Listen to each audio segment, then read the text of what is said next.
Salve, salve galera, seja bem-vindo a mais um Noar Podcast e esse podcast especial de quinta-feira. E hoje nós estamos, não somente eu, vocês podem ver que estou num lugar diferente porque nós temos dois camaradas aqui que são co-hosts hoje comigo aqui no Noar Podcast e eu tenho o prazer de dividir a mesa com eles, que é o Almauri e também o Pedro da Aliança Bibarrense. Sejam bem-vindos primeiramente e é uma alegria ter vocês como co-host do Noar Podcast. E aí, galera, beleza? Primeiro agradecer aqui o Thiago por abrir o espaço aí pra gente. E é um prazer estar aqui com você nessa noite. E vamos lá. Vamos lá. Cara, acho que é uma parceria que tem muito para dar certo, né? Eu acho que tanto a Aliança Jovem Bibarrense quanto o Noar propõe para nossa região essa nova forma, né, de se comunicar. O podcast é algo muito novo. E é um espaço aberto, né, cara? Onde a gente pode estar trocando ideias sem pressão nenhuma. Né, e falando da nossa parte na Aliança Jovem Bibarrense, falando muito sobre política da nossa região, que eu acho que é uma carência que a gente tem. E, assim como a Maurício, também tenho que agradecer demais aqui você, Thiago, por abrir esse espaço pra gente. Né, essa estrutura maravilhosa que você tem aqui, meus parabéns. E tenho certeza que é uma parceria que vai dar muito certo. Com certeza vai ser bem legal. E quando o Pedro me mandou mensagem falando assim, pô, o que você acha da gente conversar com os pré-candidatos aqui da região, a prefeito e tudo mais, eu falei assim, poxa, uma ótima ideia, porque a ideia do Noar Podcast é realmente agregar na vida das pessoas, e nada melhor do que agregar na consciência do voto, né? As pessoas poderem ter essa noção da importância do seu voto em escolher os bons candidatos. E esse período agora de pré-candidatura é quando a gente começa a conversar realmente e entender quais são as possíveis propostas que os candidatos têm. E hoje nós estamos com um dos primeiros pré-candidatos lá de Duas Barras, né? A gente tem o intuito de trazer os outros também, né? Já foram feitos convites, né, Pedro? Sim, com certeza, né? A gente tá guardando as datas, né, direitinho, mas a gente tem essa expectativa de ouvir não só os de Duas Barras, né, mas hoje a gente tem aqui o pré-candidato professor Bebeto, mas a gente também tem o atual vereador do município, Diego Ornelas, que se lançou como pré-candidato, e também o irmão do ex-prefeito de Duas Barras, que também é um pré-candidato, que é o Tavinho Lutherbach, né? Então a gente aguarda e espera contar com todos eles aqui para que a população bibarrense, né, ouça todos eles e escolha muito mais pelos propósitos dos candidatos, né, pelas ideias que eles têm, né, e que a gente possa diminuir, talvez, essa política mais pragmática. Né? A gente precisa atualizar, a gente tem que entrar no século XXI também na política. E é por isso que eu acho que tão importante esses episódios especiais que a gente vai estar fazendo junto aí, Thiagão. Perfeito. Dito isso, né, de abertura do nosso podcast, eu quero dar boa noite para o nosso convidado, o professor Bebeto, pré-candidato a prefeito de Duas Barras. Seja bem-vindo ao nosso podcast, Bebeto. Boa noite, Thiago. Boa noite, Amaury, Pedro, dois jovens aí da Aliança Jovem Bibarrense, né? Com essa proposta também de popularizar e também de inserir toda a comunidade sobre as discussões sobre a vida, né? Sobre o cotidiano da nossa cidade. E boa noite também, Thiago. Obrigado pelo espaço, né? Por esse espaço maravilhoso aqui, para que a gente possa estar aqui se mostrando um pouquinho da nossa trajetória de vida, batendo papo, né? Se conhecendo, né? E se mostrando para a comunidade em geral. É verdade. E para começar o nosso papo, Bebeto, eu queria saber um pouquinho da sua trajetória, né? Sua trajetória pessoal e como que, de professor, você falou assim, pô, vou entrar para a política, eu vou poder colaborar também um pouco na política. Como que foi essa trajetória? Falando também a todos que nos assistem, boa noite novamente. Então, a minha trajetória de vida tem muito envolvido em torno da política. Porque na minha família, meu avô, ali em Duas Barras, já teve 4 mandatos de vereador. Na sucessão do meu avô teve meu tio, Aloysio, meu avô Alberto, hoje dá nome à escola da minha comunidade, lá de Fazenda do Campo. Alberto Alvino de Matos, foi vereador durante 4 mandatos no município de Duas Barras. Meu tio Aloysio, depois, né, na sucessão da família, teve 2 mandatos de vereador e depois eu tive 3 mandatos de vereador. Então, agora, para contar um pouquinho dessa trajetória da nossa família, vem com a minha história de vida também. Meus pais, né, Rosinha, que é a filha desse meu avô Alberto, casou-se com o Roberto, meu pai, ali os dois ali moradores. Meu pai do Alto dos Michés, assim, uma localidade vizinha de Fazenda do Campo, que pertence a Duas Barras. Eles, né, casaram, e meu pai foi trabalhar na Marinha. Meu pai é aposentado como subtenente da Marinha. Então, ao trabalhar para a Marinha, ele foi morar no Rio de Janeiro, em São Gonçalo, mais especificamente em São Gonçalo. Então, após o meu nascimento aqui, eu nasci na Maternidade São Lucas. Hoje até é Hospital São Lucas e está deslocado em Friburgo para uma outra área. Antes, a Maternidade São Lucas era no Paissandu. Então, nasci ali, porque Fazenda do Campo, o pessoal que é o hospital mais próximo ali, de deslocamento mais fácil, era mais para Friburgo, como hoje, né? As nossas estradas ali é mais para Friburgo do que para Duas Barras. Então, nasci na maternidade, estava ali na localidade de Fazenda do Campo. Meu pai na Marinha, foi trabalhar na Marinha e a família se deslocou e a gente morou lá durante 20 anos em São Gonçalo. E lá eu pude me formar, né? Estudei durante o tempo, me formei como tecnólogo em processamento de dados, né? Essa é uma terminologia que hoje muda muito, né? Um profissional da área de TI hoje chama, antes chamava profissional da área de CPD, enfim, de processamento de dados. Hoje é da área de TI. Então, quer dizer, minha formação na área de informática. E depois, né, me pós-graduei na área de segurança de rede de computadores Muito legal. E de internet, né? Hoje a gente vê aqui esse advento aqui do podcast, a questão tecnológica, né, avançando e muito. Então eu entrei na universidade estudando sobre informática em 1995, lá atrás, né? Quer dizer, na vanguarda da época sobre informática. E a gente fez essa formação e após a aposentadoria do meu pai, retornou para a Fazenda do Campo, ele e minha mãe, e eu, o filho, vim junto com ele. E ali estabeleci a família, minha esposa também, família ali de Fazenda do Campo, morador ali, então eu já estava namorando na época, então vim junto com meus pais e ali estabeleci, criei a família. Então a história sempre teve entrelaçado o tempo todo com Fazenda do Campo, meu lugar, né, minha origem, toda a minha origem, e sempre entrelaçado ali. Ali, né, tem fotos da época até bacana a gente ver hoje a tradição, a manutenção dessa tradição cultural, que são as folias de reis. Meu avô, então, Alberto Alvino dos Matos, lá, que foi o vereador, tinha até uma foto dele pequenininho, do lado do presépio, junto com ele, né? Então, sempre cultivando na manutenção dessas culturas populares, né? Que é a tradição da folia de reis, que o nosso município, né, tem mantido ela. Então, interessante. Então, ali começou, talvez, esse primeiro advento sobre a minha trajetória política. Lógico que tem a veia política, né, da família em si, mas talvez foi o iníciozinho do despertar sobre a minha entrada na política. Enfim, assim se inicia uma história de vida que, engraçado dizer, que a parte professor Bebeto foi posterior à entrada na política. Porque, assim, apesar de atuar como professor no Estado, eu já fui professor de Física, de Química e de História no Estado, né? Na comunidade, na Maria Rosa Teixeira, ali perto de casa, né, em Fazenda do Campo, dei aula dessas 3 disciplinas. Aula para jovens de 7º ano, 8º ano, 8º e 9º ano. Então, dei aula dessas 3 disciplinas para esses jovens. E, então, né, é uma área que eu sou apaixonado, que é a área de educação. Mas, depois que eu entrei na política, que aí eu fui concursado como professor de informática. Teve o concurso público em Duas Barras, onde eu participei do concurso público e fui aprovado como professor de informática. Daí, na eleição passada, veio a nomenclatura professor Bebeto. Né? Então, todo mundo me conhece como Bebeto. Eu queria até deixar aqui uma história curiosa sobre a formação do meu nome. Sim. Muita gente me pergunta, por que te chamam de Bebeto? Porque meu primeiro nome é Armando. Né? Então, assim, né, a curiosidade, né, que está aí. Por que Bebeto? Armando é o nome do meu avô, pai do meu pai. Certo. E, antigamente, quando eu nasci, não se fazia exames de ultrassom para saber qual o sexo da criança. E minha mãe que nutria uma expectativa que eu fosse uma menina. E, ao ser uma menina, já tinha um nome escolhido, que era Roberta. Então, meu nome seria Roberto. O nome do meu pai é Roberto, então ela queria fazer uma homenagem ao meu pai, eu seria a Roberta.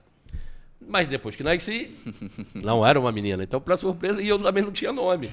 E a minha mãe, né, na sua criatividade, escolheu o meu nome como Rosemberto. Porque o nome dela é Rosa e Roberta. Aí juntou e fez o Rosemberto.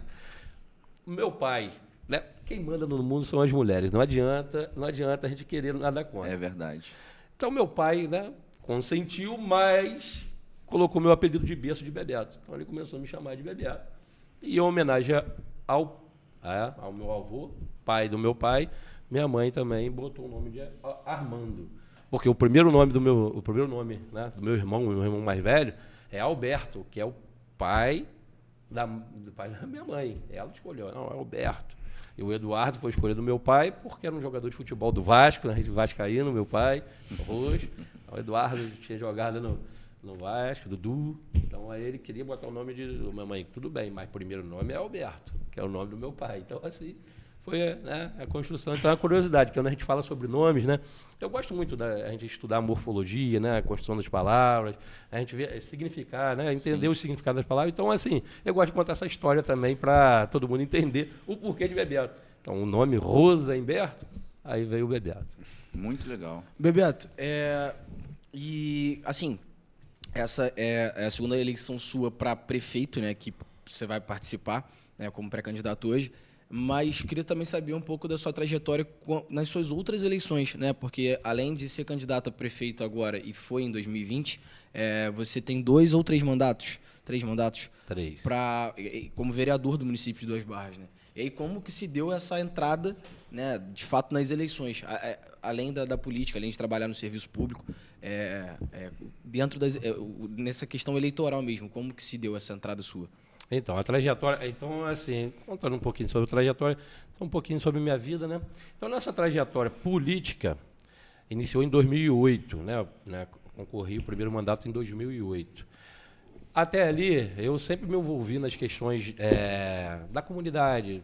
Estive à frente da administração da capela, uma capela de Nossa Senhora do Carmo, em Fazenda do Campo. Estive à frente lá, do time de futebol. Sempre rodei o município inteiro jogando bola por tudo quanto é campo aí sempre participando sempre da vida, muito ativo na vida da comunidade. Mas sem...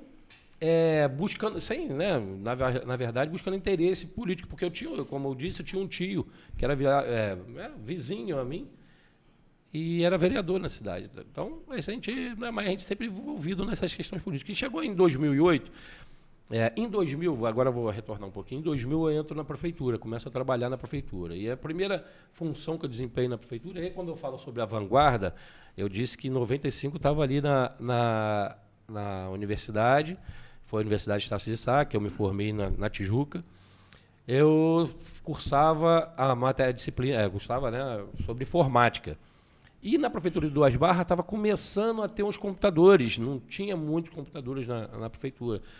Consequentemente, também não tinha os profissionais para trabalhar. Então, eu fui atuar, e o primeiro local que eu fui atuar foi na Secretaria de Obra, porque eu fui responsável por desenvolver projetos de captação de recursos para o município. Então, quer dizer... Desde 2000, atuo nessa área, no município de Duas Barras, na captação de recursos para projetos de implantação de obras, enfim. A maior parte de captação são para investimento, recursos para investimento no município de Duas Barras, porque, se depender do orçamento próprio municipal, é muito apertado para fazer os investimentos. Então, o orçamento próprio ali mantém a máquina pública, o custeio da máquina. Então, assim, para você realizar alguns investimentos no município, você necessita de captação de recursos, seja federal, seja estadual. E essa é a minha área de atuação. Então, comecei em 2000, muito porque já estava se evoluindo. Antes apresentava em papel, continua se apresentando em papel, mas tinha que ser através de umas planilhas antes de Excel, que tinha que apresentar. Então, comecei a trabalhar na prefeitura em 2000. Quando foi em 2008, aí eu já tinha passado pelo cargo de controle interno na prefeitura, já tinha trabalhado no cargo de controle interno, depois que eu saí do cargo de projetos, eu fui para o cargo de controle interno. Eu recebi o convite do então prefeito da época, o prefeito Antônio Carlos, para que eu entrasse na política. E te confesso que de primeira eu neguei. Eu neguei essa entrada. Falei, não, Antônio, não estou nem preparado para isso. Estou aqui desempenhando minha função técnica, né? O controle interno é um cargo que tem na prefeitura, onde você analisa a receita e despesa, todos os processos de pagamento, de despesa que a prefeitura realiza, tem que ter ali junto com a concordância do prefeito para o pagamento, o cara do controle interno, para saber se os procedimentos estão normais. Então, é natural que alguém que queira receber alguma coisa e os processos não estejam corretos, o controle interno é o cara que vai dizer o não é o prefeito. Então, assim, é um tipo de cargo que, eleitoralmente falando, não é muito visado para a questão política. E eu estava ocupando aquele cargo até abril de 2008, onde que tem o prazo de desincompatibilizar para que você dispute a eleição. Então, assim, eu neguei algumas vezes esse convite do prefeito Antônio Carlos, mas quando ele disse que precisava também de mim naquele momento, aí foi o ponto de curvatura onde a gente foi participar da primeira eleição para vereador. E assim, com alegria eu digo que com sucesso. A gente teve na época 365 votos e um voto para cada dia do ano. Eu brincava muito nessa minha primeira eleição, que o meu compromisso era diário, né? Que eu tive um voto para cada dia do ano. Então, a gente tinha que estar ali, né, disponível sempre para a gente atuar em favor do município. Então, foi ali que iniciou a minha trajetória, no primeiro mandato, em 2008, e depois os outros dois na sequência. Sempre renovando. Então, eu cheguei até o terceiro mandato. E, na última vez, eu concorri para prefeito. Então, está essa trajetória política. Então, segundo e terceiro. No terceiro mandato de vereador, no primeiro biênio dele, eu assumi a presidência da Câmara de Duas Barras, que é um cargo que é um poder do município, que representa o poder, né? Se a gente for pensar na questão da divisão dos poderes no município, a gente vê que, né, o presidente da Câmara é um poder, que representa o poder do Legislativo. Apesar de ser um cargo que nunca me atraiu, porque o presidente da Câmara, apesar de ter o poder de se representar o município, mas também é complexo você conduzir as relações ali, porque os vereadores são representantes e de cada localidade, cada um está buscando esse espaço para representar a localidade, porque eu acho muito importante o prefeito ocupar esse cargo também, para ele vai entender como que é a conexão com o povo direto. Ali o vereador é o político mais perto do povo, seja ele em qualquer esfera, seja municipal, estadual ou federal, o vereador é o político mais próximo da população. Então, eu acho que o prefeito da cidade também deveria passar por esse período, passar nesse teste também do legislativo, para ele entender as demandas, né? Está próximo ao povo, de entender as demandas ali da população.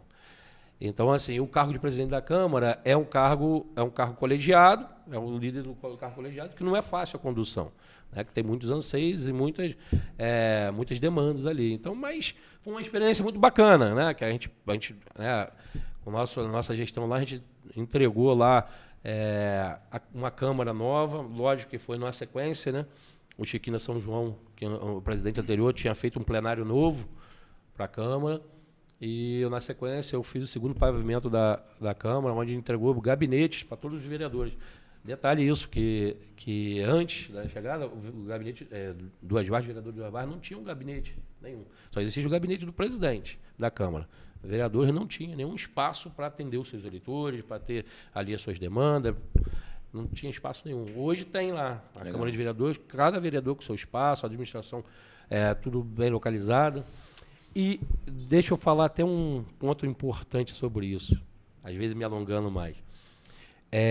O município de Duas Barras, né, a gente vê ali cobrando-se muito sobre o concurso público, mas a Câmara tem avançado muito nessa área.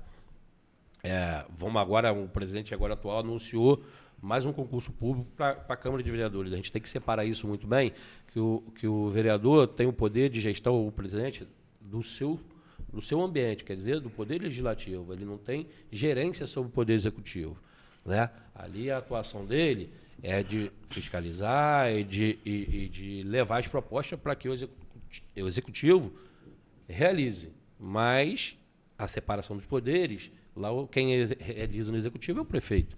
Então, assim, Nós realizamos também um concurso público na Câmara de Duas Barras. A gente tem avançado muito. Hoje as carreiras no Legislativo são mais efetivas do que comissionadas. Então a gente está mudando uma lógica. Então as carreiras são de efetivos, são de concursados, não de indicados. Então a maioria já está de efetivos. Então assim, a gente está alterando um pouquinho essa lógica sobre entrar no ambiente público, né? Que é isso, é através desse processo que é o concurso público. Eu acho legal falar sobre isso, eu não sei. Thiago, aqui de Bom Jardim, há quanto tempo que não tem concurso aqui em Bom Jardim, Thiago? Cara, teve concurso público no ano passado. Municipal, né? Não foi da Câmara Municipal, mas municipal teve no ano passado. É um dado curioso, né? Que Duas Barras, o último concurso público pleno que a gente teve, se eu não me engano, ele vai completar 23 anos em 2024. Né? E a gente tem um problema muito sério, né, Maurinho, em Duas Barras hoje, que até gostaria de saber. Porque eu acho legal a gente estar aqui hoje com o pré-candidato professor Bebeto, que como cidadão, né? Porque apesar dele ser pré-candidato a prefeito, ele também é concursado do município de Duas Barras, né, Maurinho? E eu queria falar assim, o que você pensa, o que você vislumbra, não só como pré-candidato a prefeito, mas como cidadão bibarrense, o que você acha que acarreta esse tempo todo assim, sem o concurso público, né? E o que você imagina para o futuro de Duas Barras? O que você acha que a gente precisa fazer para que adentrar ao serviço público seja mais democrático, né? E seja por mérito, porque eu acho que é o justo e é o que está na Constituição Federal. Então, olha só, como eu toquei sobre concurso público, eu ali como presidente da Câmara fiz o concurso público, talvez uma das carreiras que eu ofertei no concurso público aqui no momento, e eu tenho que ressaltar isso, toda a condução que eu fiz para que a gente realizasse esse concurso público também foi compartilhado com nossos colegas vereadores, e ali que eles apoiaram também esse concurso público, porque a gente tem que desmistificar isso, que às vezes acha que o vereador não quer o concurso público. E eu falo como, né, presidente da Câmara, e ali, quando eu fiz um acordo com o Ministério Público que eu faria o concurso público, o Ministério Público estava querendo até multar, instituir multa, se eu não fizesse o concurso público. E naquele momento que eu fui conversar com a promotora, ela estabelecia, não, eu vou estabelecer uma multa aqui de R$1.000, se você não fizer. Eu falei, doutora, faz o seguinte, pode majorar essa multa, põe 10 mil, põe 100 mil, não tem problema. Eu vou entregar esse concurso público. Porque, como o Pedro falou, eu sou concursado, eu tenho 2 matrículas na prefeitura, uma de técnico de informática e outra de professor de informática. Quando você fala sobre, há 23 anos atrás, teve o concurso pleno, ele diz sobre todas as áreas, né, de atuação. Aconteceu em 2001, foi lá que eu fiz o concurso público e entrei no serviço público também. Em 2011, por isso que eu falo que eu entrei na vereança antes de entrar como professor, porque em 2011 teve o concurso público de professor de informática.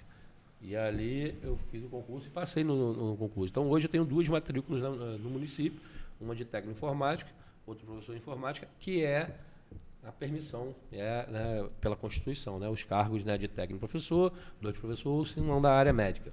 Enfim, acredito muito na instituição do concurso público, por isso eu disse para a promotora, pode majorar, eu vou te entregar.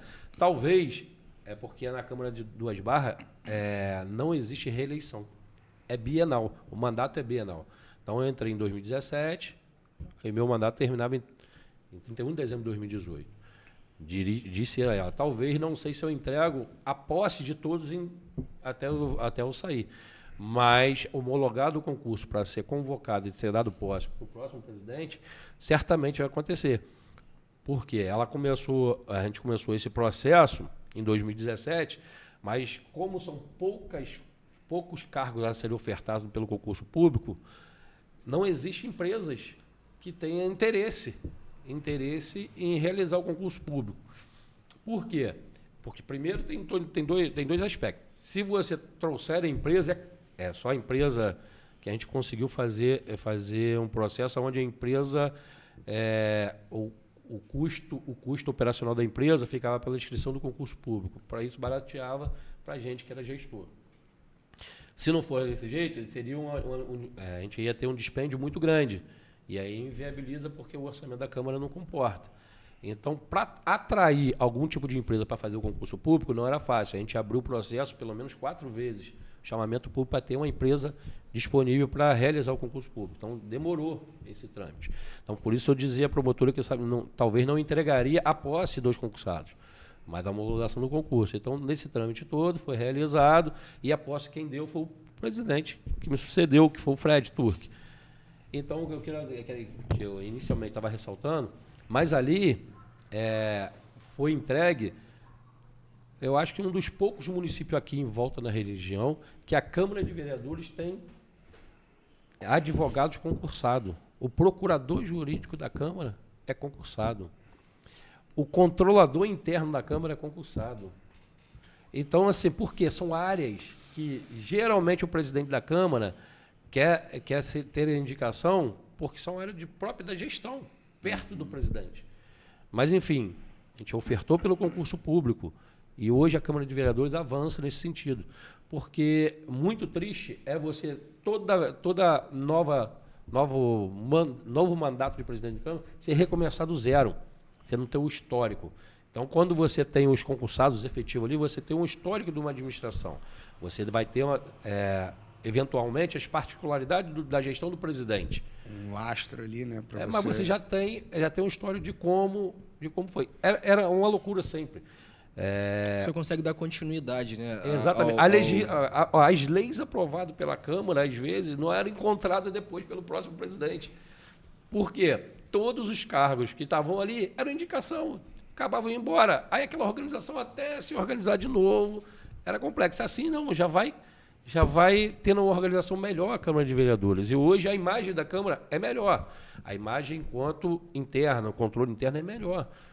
Porque já teve períodos recentes, né, que não foram bons. Então a imagem estava muito ruim. Mas hoje a gente faz esse resgate. Eu acho muito legal você falar sobre essa questão de indicados. Eu não sei o que vocês pensam sobre isso. Eu até queria uma opinião, acho que de todo mundo que está aqui na mesa, que é um problema muito recorrente e antigo no nosso, não só na nossa cidade, no nosso estado, no nosso país, que é a questão do voto de cabresto, né? Que a gente estuda isso lá na escola quando a gente é novinho, e tem voto de cabresto, cabide, né? Eleitoral, cabide, enfim, que são essas indicações, né? E eu acho que o concurso público, professor Bebeto, e é uma coisa que a gente bate muito lá na Aliança, Thiago, que, assim, ele é a forma democrática e a forma correta de se adentrar ao serviço público, né? Porque é muito complicado a gente ter hoje, e ainda mais do jeito que se faz em Duas Barras, que é a questão do RPA, né? Que é o Recibo de Pagamento Autônomo, porque é uma forma que, ao meu ver, é irregular de contratação, porque o trabalhador bibarrense hoje, que na maioria das vezes vê a prefeitura como um ganha-pão ali, uma renda, ele não tem nem os direitos dele resguardados, além dessa contratação, ao meu ver, ser irregular, porque não tem essa ampla concorrência, né? E aí cai na impessoalidade ali, porque fica muito mais fácil de você segurar o voto desse cara depois. É indicação, assim, indicação de fulano, indicação de Beltrano, eu não vou ficar falando nomes aqui porque eu acho que não cabe, né? Mas assim, eu queria justamente o concurso público, na minha opinião, né? E eu acho que na opinião de todo mundo aqui é importante por isso, né? Então por isso que eu estou tentando entrar e tentar vislumbrar um futuro de Duas Barras com o concurso público. Com certeza. Eu acho que assim, como você falou, você conseguiu fazer lá, entende a continuidade do governo. Mas, sem dúvida alguma, eu acho que hoje é uma das prioridades do nosso município.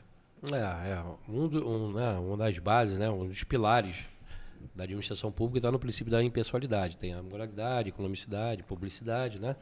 E agora, né, mais recentemente, com a atualização da eficiência.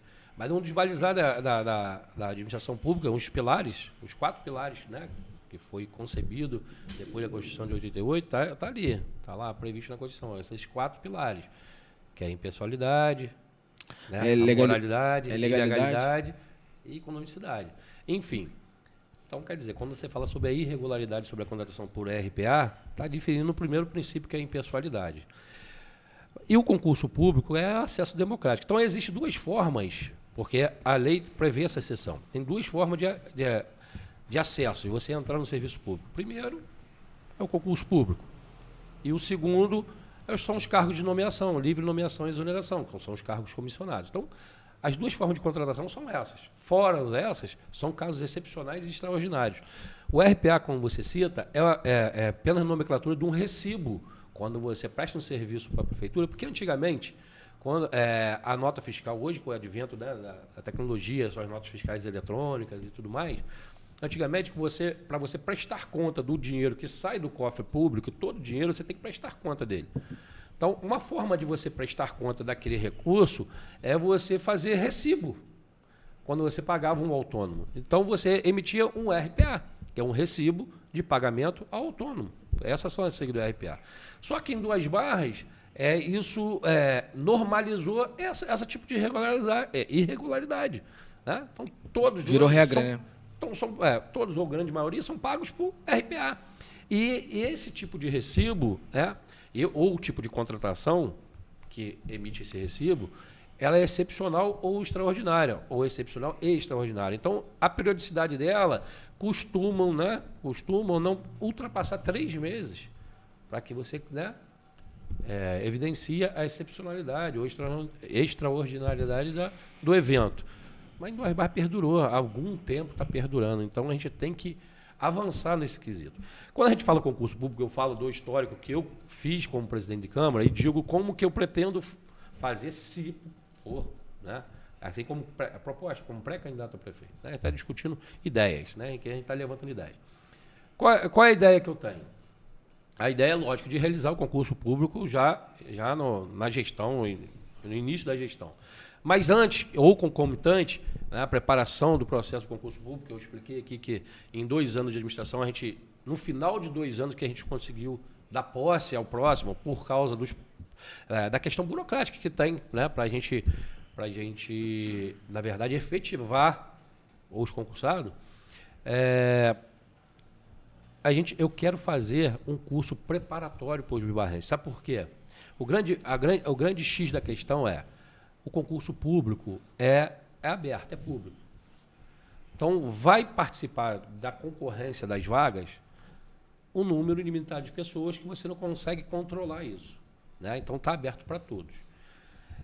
Se Duas Barras permanecer do jeito que está, com a educação do jeito que está, com a falta de investimento, os nossos munícipes não estarão preparados para concorrer com outros que vão disputar essa vaga. Então, qual é a minha ideia? A minha ideia concomitante, né? Ao mesmo tempo que eu abri o processo para realizar o concurso público, ofertar um curso preparatório, né? Hoje temos algumas nomenclaturas que até acontece, o vestibular social, como acontece em outras cidades, enfim, gratuito, o curso preparatório gratuito para os munícipes de Duas Barras se preparar para concorrer com essa vaga. Eu não posso garantir que os bibarrenses passem no concurso público, porque ali é uma concorrência e é o princípio da impessoalidade. Mas eu posso, como gestor público, preparar ao máximo os munícipes, os bibarrenses, né? Quando a gente fala bibarrense, do município de Duas Barras, os munícipes, para concorrer, né? De diminuir essa defasagem com qualquer outro que seja, para que o maior número de bibarrenses esteja ali. Porque o histórico do município, o histórico da cidade vai se manter, porque o bibarrense vai trabalhar para o bibarrense. Porque esse que é o espírito, O servidor público é servidor do povo. Então, tem um servidor público do município, ele conhece também a história do município. Então, a gente vai ter uma melhor prestação de serviço, porque você vai abraçar mais o seu povo que você quer servir. Esse que é o espírito do serviço público. Não tem outro espírito. O prefeito da cidade é o servidor público número 1. Ele não está ali para ser servido, ele está para servir. Isso que a gente tem que desmistificar na nossa cidade. O prefeito não é o manda-chuva, ele é o líder para servir o povo. Porque a empresa pública, se a gente for falar sobre empresas, a empresa privada, o presidente ou o dono da empresa gera o recurso para ele. É a característica privada. Mas a empresa pública, ele não tem que gerar lucro, ele tem que gerar bem-estar. Bem-estar para todos. Então, esse bem-estar para todos, o servidor público número 1 é o prefeito, porque ele foi eleito democraticamente para conduzir a empresa pública, que é a empresa do povo de Duas Barras, ou empresa do povo, empresa pública. Ele para gerir durante o período de 4 anos. Então, ele tem que ter a consciência que ele é o gestor de pessoas, gestor do bem-estar social das pessoas do município. É esse que é o espírito, né, do chefe do executivo e esse que é o espírito dos legisladores. Por isso que eu falo que é importante o chefe do executivo passar pelo esse crivo da Câmara de Vereadores, porque ali ele tem essa sensação da proximidade do povo com ele, recebendo suas demandas e exercendo principalmente a empatia. O contato é mais direto, né? Você exerce a empatia, você se absorve e você escuta o problema da população. Então, tem que ser isso. Tem que conviver, tem que compartilhar e tem que entender que o espírito público está acima de tudo, né? Sim, e eu penso que nesse período de podcast, né, a gente recebeu vários vereadores que já foram também presidentes de Câmara ou são presidentes de Câmara, e penso que seja um dos fatores mais difíceis. Um vereador que ele só tem o mandato dele para se preocupar, ele vai se preocupar com as demandas dos eleitores dele, da comunidade e tudo mais. O presidente da Câmara, além de ter que se preocupar com o seu mandato, ele precisa se preocupar com o andamento todo da Câmara, né? Então, acredito que na cabeça de um presidente da Câmara seja muito complicado também fazer essa associação e trabalhar ao mesmo tempo o seu mandato, porque você continua sendo vereador, você precisa ter as demandas daqueles que confiaram o seu voto e, ao mesmo tempo, fazer uma articulação boa entre os pares, que também deve ser algo não tão fácil, porque tomara que não aconteça, mas normalmente um outro vereador pode ver que um presidente está tentando fazer algo para se valorizar, né? Fala assim, não, ó, ele quer aparecer, e como que a gente fica aqui? Como que fica o nosso trabalho? E a dúvida que eu tenho é justamente nisso, como que você conseguiu gerenciar o que era seu mandato e o que era a sua presidência de Câmara no período que você esteve lá? Eu acho que uma das características quando pergunta assim, Beato, o que você ressalta da sua característica? Primeiro a observação. Sou sempre muito observador das coisas, né, das pessoas, das coisas. E a segunda característica principal que eu tenho é sempre dialogar, conversar. Tá sempre ali conversando e construindo juntos. Né? A gente viveu esse momento agora político aqui muito grave sobre a construção de muros, né, separando de um lado aqui do outro lado. Então esse muro construído entre pessoas. E eu tento exercitar exatamente o contrário. Em vez de construir muro, eu quero derrubar esse muro e construir pontes, para a gente ficar ligando. Eu faço a ilustração sobre derrubar muros e ser construtor de ponte, justamente é por causa disso. É dialogar. E aí, na condução da Câmara, sempre foi dialogado. Eu toco no concurso público de novo. Uhum. O concurso público foi o seguinte, ao receber da promotoria, né, pública o pedido de realização do concurso público da Câmara, eu fui conversar com a promotora, e falei assim, doutora, entenda o processo legislativo. Eu sou o presidente da Câmara e recebi esse comunicado do Ministério Público. Porém, eu sou um entre 9 vereadores. Hoje eu estou como gestor, estou como presidente da Câmara, mas a opinião aqui são de todos, eu tenho que ouvi-los. Se eles querem que tenha... Porque a gestão, eu estou como líder dessa gestão, mas a gestão é de todos. Eu tenho uma mesa diretora que é responsável. Eu estou como presidente, mas tem uma mesa diretora. Então eu vou colocá-lo sob apreciação do plenário, vamos conversar, vou colocar sob apreciação do plenário. Se eles votarem de acordo com essa minuta, sobre a minuta que você está passando, a gente vai realizar. Mas, doutora, eu vou falar um negócio para a senhora. Tenho certeza que vai ser aprovado por unanimidade, porque a gente dialoga na Câmara entre os vereadores, a gente vê a sensação do dever de fazer o concurso público. Eu sinto isso. E é o que você estava falando, por você ter esse contato mais perto com a população, você vê que é uma demanda, é uma necessidade da população em realizar o concurso também. E foi bom você tocar nesse assunto do curso preparatório, porque uma das nossas demandas lá no Aliança é justamente sobre, são várias, mas a educação. E você, com esse olhar de professor, como você já disse aqui, que tem a pretensão, caso eleito, fazer uma capacitação para a população bibarrense e, assim, para a educação de base, como professor. O que você almeja, o que você está pensando? Que isso tem vários questionamentos dentro do Aliança, falando sobre educação, as melhorias a serem feitas. Uma delas é a que a gente já abordou aqui, até essa questão do RPA, o quanto isso afeta não só o econômico, mas a base toda. Porque, às vezes, não é de notório saber que nem todas as pessoas que estão ali como RPA têm uma capacitação à altura para estar naquele cargo. Eu acho legal a Mauri falar sobre isso, porque, como a Mauri falou, a gente recebe muitos questionamentos na Aliança Jovem Bibarrense, e apesar da gente emprestar a voz para a página, né, porque a gente é uma página no Instagram, né, que a gente está começando a virar um movimento, mas a Aliança Jovem Bibarrense é feita pela população de Duas Barras, né? Hoje a gente está aí com quase 2.000 seguidores, a grande maioria bibarrenses, né, que interagem lá com a página,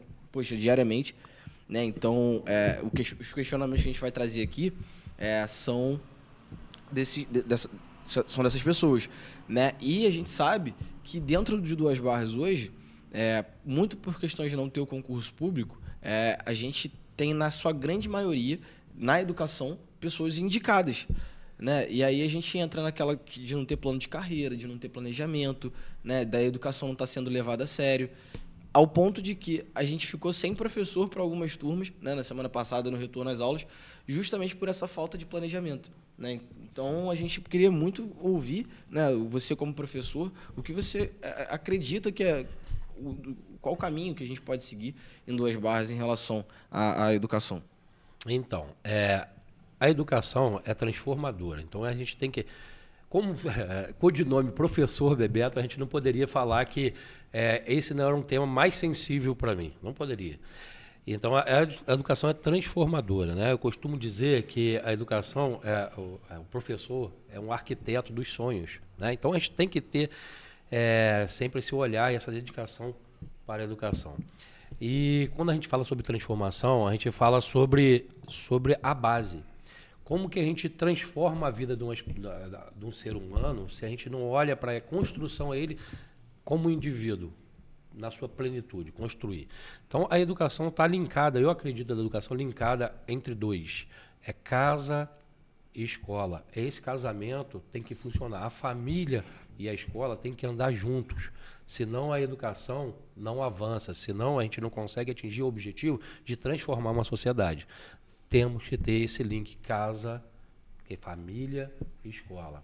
E quando a gente fala sobre comunidade escolar, a gente fala exatamente desse ambiente onde todos se conversam, todos convivem, todos convergem. Então, o espaço público das escolas não pode servir apenas para depositório de criança. Não pode ser depósito de criança. Chegar lá, o pai entrega lá. Eu falo sobre tecnologia, né, que é a área que eu sou inserido. Na educação, a gente classifica as gerações, geração X, geração Y, geração Z, né? Tem as classificações sobre o estudo das gerações, de como vai mudando as gerações. Antigamente, esse estudo dessas gerações levavam décadas. Às vezes até perpassavam décadas. A geração X, daquela época tal, de meados de 70, meados de... Hoje em dia, pela sociedade ser conectada, né? Passamos da fase da sociedade da informação. Hoje a sociedade da conexão, conectada. Então, mais do que nunca, nós precisamos desse casamento, dessa junção. A família e a escola atuando junto para a transformação de uma realidade que Duas Barras abandonou. Eu falo que em 2011, eu fui concursado. Na época, como vereador, eu debatia sobre a inclusão da tecnologia nas escolas. E naquele concurso público abriu para que o professor de informática tivesse já a disciplina de informática já estivesse na educação. Lembro que na época o prefeito, então, criando uma demanda, distribuiu acesso de internet gratuito na praça de Duas Barras e começou a criar essa demanda. Então, por quê? Porque essa é a nossa nova realidade, nosso novo mundo. E a educação de base tem que funcionar como acolhedora e transformadora. É ali, do indivíduo formado desde a sua plenitude. E hoje a gente vê o pragmatismo político aplicado na nossa cidade. Que seria o pragmatismo? Toma lá da cá eleitoral praticado na cidade, sobretudo, sem pensar no planejamento e sem pensar nas pessoas. Eu acho que é um ponto mais importante de um indivíduo na política, ele ter preocupação com as pessoas. As pessoas são um ponto central de todo planejamento, de todo investimento que se pode fazer na política, porque ali é a oportunidade de a gente diminuir essas desigualdades, botando a pessoa como seu ponto principal. A gente vivenciou agora, o Pedro tocou, a gente vivenciou o clima na cidade de falta de professores, porque foi aplicado o pragmatismo político do toma lá da cá eleitoral, sem se preocupar com o ponto do Amauri, na capacitação de quem está sendo indicado para dar aula para os alunos do município, para os nossos futuros vibarrenses que vão ali ocupar os espaços que hoje a gente ocupa de administração. Ali a gente vai estar preparando. Se a gente não preparar bem esses munícipes, esses cidadãos, ali desde a sua essência, a gente vai ter líderes políticos também despreparados. Porque a educação que é transformadora e a base é. Hoje nós temos um problema muito grave de estruturas nas escolas públicas. A gente vê ali na Boa Vista uma escola fechada, abandonada. O Pedro tentou fazer um movimento até de ali com a comunidade para pintar a escola, porque a gente vê uma escola de uma comunidade abandonada. Então, assim, não tem hoje a preocupação com o público, com a educação, com a criança, com o jovem, com a formação. E isso não chega à transformação do indivíduo que a gente busca. Então, a gente tem que começar de cedo. Quando eu falo sobre a falta de preocupação e o pragmatismo político direto que existe, seja ele no município, estado, federal, seja no mundo, o pragmatismo político existe. Né? Porque quando vai disputar uma eleição, existe sempre o pragmatismo. Não estou querendo, sou o sonhador, dizer que eu não estou nessa realidade. A gente está inserido. Mas o problema é quando esse pragmatismo é só pura e simplesmente eleitoral, sem preocupar com as pessoas. Por exemplo, a gente tem muito hoje o crescimento depois da pandemia, Thiago, sobre as crianças atípicas. Sim. Sobre as crianças atípicas. E não tem um movimento em Duas Barras acontecendo sobre como lidar com essas crianças atípicas que não está sendo levado em consideração. Eu estou falando, eu como professor, atuando dentro de sala de aula, que eu recebi uma vez um mediador, eu dou aula do 6º ao 9º ano. Uhum. Eu recebi um mediador na sala de aula para atuar com uma criança de 6º ano, que a formação dela é de 4º ano. A formação dela é inferior ao aluno que estava ali. Muitas vezes o aluno que ajudava ela a entender as questões. Eu não estou falando da pessoa mediadora, eu estou falando do gestor, como que o gestor coloca. Qual é a preocupação do gestor? Para colocar um mediador para acompanhar uma criança que necessita de um acompanhamento especial, bota um mediador que não tem a formação para aquilo. Essa é a falta de preocupação. Esse é o pragmatismo político do tomar lá da cá na veia que a gente tem que evitar. Não é que vai acabar. Não, a gente não está no mundo ideal. A gente está no mundo real. Vai acabar isso? Não vai acabar. Mas a preocupação tem que ter com a formação, tem que ser com o próximo. Tem que exercer empatia. Será que se fosse o filho daqueles gestores lá, eles aceitariam esse tipo de mediador para os seus filhos? Então, essas são as questões que a gente tem que levantar. A pessoa tem que estar sempre no nosso foco, sempre em primeiro lugar. Eu acho legal você falar sobre as crianças atípicas, porque a gente, na página, teve contato com muitas mães atípicas de Duas Barras, e pais também, né? E eles se sentem muito abandonados, né, cara? Eu acho que é a palavra perfeita, abandonados. Abandonados. E assim, a gente até tentou fazer um certo movimento, né, com pessoas que, assim, ao meu ver, foram até um pouco oportunistas naquele momento, porque, de fato, não prometeram muito, entregaram nada, né, na época. E, assim, para mim fica muito complicado por não ter conhecimento da área, por tudo mais. E por mais que eu queira fazer, né, a gente fica muito na expectativa do setor público, né? Mas não só as crianças atípicas, ela é um ponto, Amaury e Bebeto e Thiago, de Duas Barras que a gente que é junto, né? As crianças atípicas ela precisa de atuação tanto na área da saúde quanto na área da educação, né? E a gente também vê esse pragmatismo político na cidade de Duas Barras, não só na área da educação quanto também na saúde, né? E infelizmente, cara, porque é uma nova demanda na saúde também, né? Porque assim, a gente está no olhar da educação, mas é uma demanda, um olhar especial também na área da saúde, porque demanda outros profissionais para ter um acompanhamento.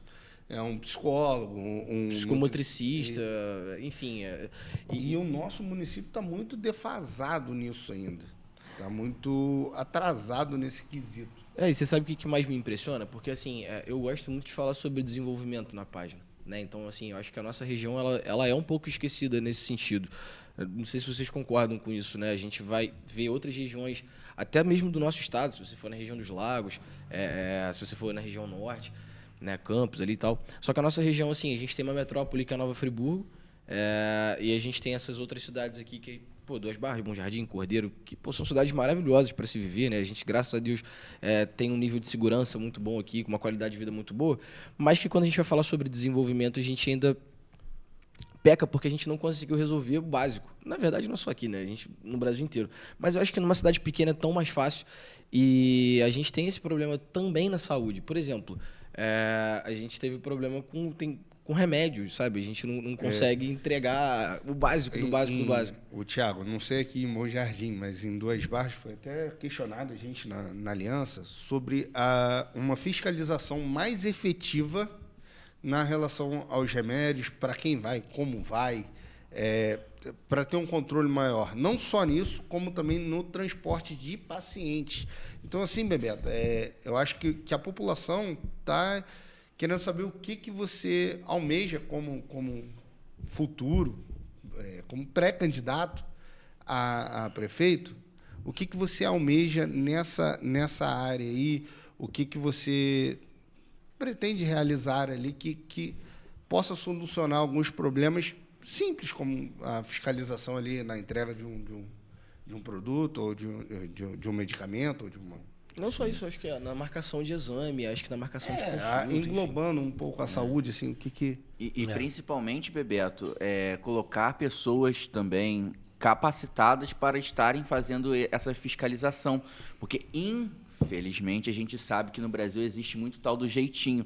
Então, existem situações que, mesmo havendo fiscalização, os fiscalizadores não são tão honestos como deveriam ser para poder fazer e talvez até relatar o que tem que ser relatado.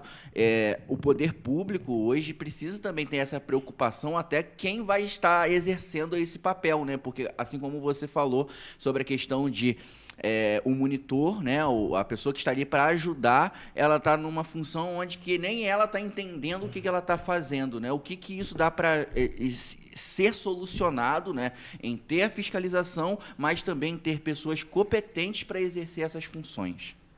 Então, olha só, são duas vertentes nisso que eu imagino. Primeiro, a gestão pública tem que ter o gestor compromissado. Assim, não é ter compromisso, é ter comprometimento. São duas coisas diferentes. Eu tenho compromisso com o Pedro, eu tenho compromisso com o Maria, eu tenho compromisso com o Thiago de estar aqui no Ar Podcast. Mas quão comprometido eu estou com isso? O cara tem que estar comprometido. Para você fiscalizar, você tem que estar comprometido com a causa. Perfeito. Então, mais ainda que tem que ter o preparo, né? Ter a pessoa capaz, né, competente para exercer, competente de quem compete, né? Você dá a delegação de competência para a pessoa. A pessoa tem que estar comprometida na ação de fiscalização, porque a gente tem que entender que o dinheiro público, o dinheiro é nosso. Eu lembro até que na última eleição teve um debate acalorado na Câmara, justamente é isso que eu suscitava. Muito recurso para a pandemia vindo. E cadê a fiscalização? Para onde foi o nosso recurso? E foi um debate acalorado que eu tive na Câmara com alguns colegas vereadores que a temperatura aumentou de fato. Porque eu estava preocupado exatamente onde está indo o nosso recurso. O desperdício do nosso recurso. Vidas. Saúde é vida. A gente pensa em vida. Então, assim, por ser afeto à área de tecnologia, quando o Pedro fala sobre marcação de exame, consultas, viagem, cara, a tecnologia é uma ferramenta, entenda, gente. Tecnologia é uma ferramenta a serviço do ser humano para melhorar e otimizar as suas ações do dia a dia. E para controle ela é excepcional. Mas é uma ferramenta. Quem está por trás usando essa ferramenta é o ser humano competente e comprometido. Então a gente tem que ser comprometido e não tem outro tipo de comprometimento a não ser comprometido com o dinheiro público. Saber que aquele dinheiro é de todos, é do povo, que a gente tem que prestar conta para onde vai cada centavo da prefeitura. E quando o Tiago tocou no assunto onde a gente fala que, às vezes, os fiscalizadores dessas áreas não estão nem tão comprometidos, tem um jeitinho brasileiro, né? Jeitinho acontecendo, é esse que a gente tem que botar a lupa também. A gente tem que... Aí a ação do chefe do executivo é falar isso, deixar claro nas suas... nos seus comandados, né, que estão sob comando, ou nos seus liderados, ou nos seus colaboradores, que é o termo que usa hoje em dia, qual é a ação que você quer. Se você deixar solto, como acontece, aí fica tudo desgovernado. Aí quem sofre mais é quem mais precisa, é a população que mais precisa. Aí ela tem a sensação que não tem exame, a sensação que pode ser... esse olhar é bom a gente ter. O município de Duas Barras veio numa crescente orçamentária muito grande. De 2016 até 2024, mais que dobrou o orçamento público. Não é falta de recurso, porque a população permanece. No censo de 2010 para 2020, aumentou 500 pessoas em Duas Barras. São esses números. Não sei nem chegou a 500. Eu acho que não chegou. Assim, eu tenho esse dado, foram 50 pessoas. 50? Olha, em 10 anos? Olha que eu majorei muito, em 1000%, né? Mas, enfim. O censo, ele foi realizado 22. E acho que vai ser realizado um novo censo. Parece que na época o censo não foi muito bem aceito pela população, alguma coisa assim. Uhum. Mas é o número oficial, né? É o número oficial que a gente tem. E é o que é utilizado como base até para recurso público. Para a distribuição. Uhum. Porque na lógica de distribuição do recurso público, que eu sou da corrente municipalista, eu acho que tem que ter mais recurso público nas cidades do que na União. Eu sou desse há muito tempo eu debato sobre isso. Sim. Inclusive, eu lembro que a gente teve a visita do senador Lindenberg, então candidato a senador, ele era deputado federal, então candidato a senador Lindenberg na Câmara de Vereadores, e eu falava sobre isso, Lindenberg, o que a gente quer é que os municípios tenham mais recursos. É porque você sabe, é na ponta, né? Porque a escolha acontece aqui. Todo mundo usa o hospital do município, usa as estradas do município, usa a educação do município e o recurso está na União. É verdade. Então a divisão é muito desigual. Sim. Onde tem mais necessidade do recurso, tem menos a presença dele.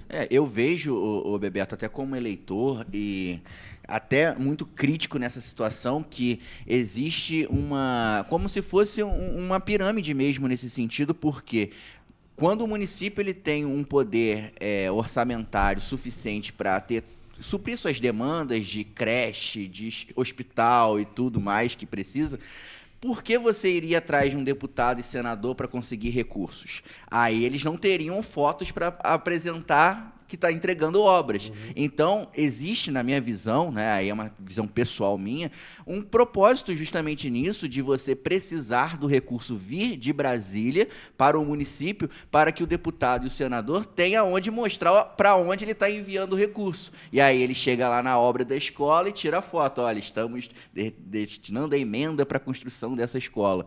Seria muito bom, realmente, porque eu também tenho essa mesma visão que a sua, do recurso estar dentro do município, porque o prefeito, os vereadores, eles vão ver a realidade da população. A real demanda. A real demanda, e vai poder aplicar esse dinheiro conforme vai ser. Porque hoje, até na minha visão, é muito difícil hoje um município se sustentar. Hoje um deputado, um senador, ele consegue mandar uma verba para o prefeito para fazer a escola, para fazer a creche. Mas quem mantém a creche e a escola aberta? É o recurso municipal. Só que muitas vezes o recurso municipal é muito pouco. Não é suficiente. Porque o imposto, a maioria do imposto que é gerido dentro do município vai para a União, como é falado. Né? O imposto municipal acaba sendo muito pouco e insuficiente até para poder abrir creches novas, escolas novas, justamente por causa disso. Porque o recurso está na mão lá de Brasília, e você precisa trazer o recurso para o município, sendo que o município que tem um recurso próprio, né, que seja IPTU e tudo mais, não é suficiente para poder bancar tudo isso acontecendo. Então, essa sua visão aí é a mesma que eu tenho do recurso estar dentro do município e poder ser aplicado nas realidades que a população sabe, que os políticos locais sabem e tudo mais. Se eu não me engano, por exemplo, no nosso município, Duas Barras, que eu tenho um conhecimento maior, acho que 95% do orçamento é externo. Então, tipo assim, cara, é uma dependência Exato. do Estado e da União que poxa, não é sustentável, cara. Então, deixa eu falar. Isso aí, esse tipo de divisão é previsto na Constituição, né? Uhum. Então, são tipos de transferências que o município recebe. A constitucional, as transferências constitucionais, as legais e as voluntárias, né? Então, são os 3 tipos de transferência que o município recebe. Quando eu falei sobre a minha formação na área de captação de recursos, exatamente que a gente atua nas transferências voluntárias. Como o próprio nome diz, é da vontade dos entes, ou seja, do ente federal e o ente municipal se conveniar e ser transferido o recurso, ou o ente estadual e o ente municipal se conveniar e receber o recurso. Então, isso são chamadas de transferências voluntárias. As constitucionais estão previstas na Constituição. Né? É o FPM, né? Que são distribuídos, né? Que são repartidos lá segundo o bolo, por isso que eu falo que é ruim. Era 18%, agora cresceu um pouquinho, vai atingir a 20%, né? Está indo para 21%, mas mesmo assim 21% estão para os municípios, 20% para o Estado, mais de 50% é para a União. Né? E a vida acontece na cidade. É por isso que eu falo que eu sou da corrente municipalista de ter mais recursos. E outra, é a esfera dos 3 entes, seja municipal, estadual ou federal, mais fiscalizado. Porque tem os tribunais de contas aqui para fiscalizar os municípios, tem o Tribunal de Contas da União para fiscalizar o município, tem os ministérios públicos do Estado e da União para atuar na fiscalização, né, com denúncia, tem a Câmara de Vereadores local, tem a Assembleia Legislativa Estadual que atua. Você vê que vários deputados têm ido nos municípios denunciados, né, alguns arroubos que acontecem, né, alguns, né, distorções. Então, quer dizer, a parte mais fiscalizada é o município. Encontra o povo todo dia. Direto ali. Direto. E a dos 3 entes da unidade federativa que tem menos recursos, na proporção que a União tem, né? Nesse modelo de repartição.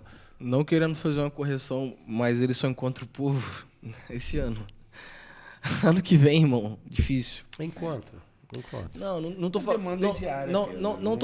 Não tô falando que todos os vereadores eu entendi são iguais. Não é uma crítica generalizada, mas a gente sabe como funciona muitas das vezes, né? E assim, como você falou, e aí é uma crítica pessoal, tá, gente? Não tô botando ninguém aqui na bola, mas é um problema porque às vezes a Aliança Jovem Barrense lá, a gente se sente muito mais uma entidade de fiscalização mais do que a Câmara de Vereadores do Abade. De tanta denúncia que a gente recebe, de tantas coisas, e a gente às vezes não vê isso acontecendo na prática. Esse ano até que melhorou, acho que a tecnologia e a comunicação têm ajudado, porque os vereadores estão cada vez mais falando sobre assuntos, se posicionando nas redes sociais, que, como o professor Bebeto falou, é uma grande ferramenta, mas fica uma crítica construtiva da Aliança Jovem Barrense, não só para os vereadores do Duas mas se tiver mais alguém vendo aqui a gente, que, cara, as redes sociais, elas servem para isso também, né? Para demonstrar para a população que eles estão... as ideias. O nosso intuito é justamente esse. Sim. Até por isso o convite... Não é ser dono, é fazer parte. É fazer parte. A gente quer entregar à população mais conhecimento sobre um futuro candidato, seja prefeito, vereador. Então, assim, o canal Aliança Barrense está aberto para facilitar, né? Para receber e trazer isso. E, assim, falar em política é muito complicado, porque, assim, a gente começou com um assunto e... A gente vai longe. E tudo ali vai se encaixando, porque realmente Tá tudo interligado. Sim. Né? Não tem como a gente falar de educação sem tocar um pouquinho na saúde, sem tocar na infraestrutura da cidade. Sim. E uma coisa que agora eu vou trazer como uma preocupação minha, né, em relação ao município, é a geração de renda, Bebeto. Assim, eu como comerciante, né, eu fui comerciante da cidade, era uma preocupação, assim, porque você vê que o nosso comércio, as próprias... Assim, eu acho que você ali com os alunos e tudo mais, um problema que eu acho que a população está perdendo a perspectiva de melhoria de tudo. Então, assim, você pensa em... Como você pensa em relação a isso? O que você acha que assim, a gente poderia fazer para fomentar o comércio, melhorar a vida do cidadão, né, em si? Então, a gente fala sobre o orçamento público, quando a gente falou sobre o orçamento público, que está numa crescente, né, de recursos, e uma das ações do poder público é tentar que esse orçamento público seja revertido para a sociedade, para a comunidade local, né? Eu falo na tentativa porque a gente tem as legislações que falam sobre licitações, né, sobre concorrência, sobre ampla concorrência, é aberto. Então, se você não preparar o empresário local para participar das licitações públicas, das compras governamentais, você também desperdiça o recurso. Mas você pode, conhecendo a legislação, utilizar de meios para que a gente deixe ali o recurso. Eu dou um exemplo que eu uso, que eu fui, né, no período que eu estive na frente da Câmara, a gente tinha lá na Câmara um cartão de alimentação para os servidores da Câmara. E assim, a gente aumentou até numa proporção maior o valor de cartão de alimentação. E a gente usava aquele cartão de alimentação e fazia com que o comércio local se preparasse para ter a maquininha para receber aquele cartão. E a gente fazia um bloqueio para que o cartão seja usado somente no comércio local. Não era permitido usar fora dos limites do município. Uhum. Mesmo porque era uma empresa de cartão que aí credenciou os comerciantes locais para ter ali. Então, assim, você injetava ali na economia, lógico que na Câmara de Vereadores são poucos servidores. Eram 10 a 15 servidores, não mais do que isso, ou 20. Sei lá, 8 mil reais por mês, ou mais ou menos. Mas deixava ali dentro do município. Agora, você imagina 1.000 servidores da prefeitura, né? Qual é o volume de recursos? Você imagina a cesta básica que é distribuída como cesta, você dá um cartão. Cara, assim, eu sou muito afeto a isso. É sensacional. Você imagina, você entregar à pessoa que necessita daquele momento da cesta básica, da alimentação, você entregar um cartão de alimentação para ela, ou um cartão, né, para comprar o alimento dela, para ela ir no comércio local comprar a dignidade que você dá às pessoas.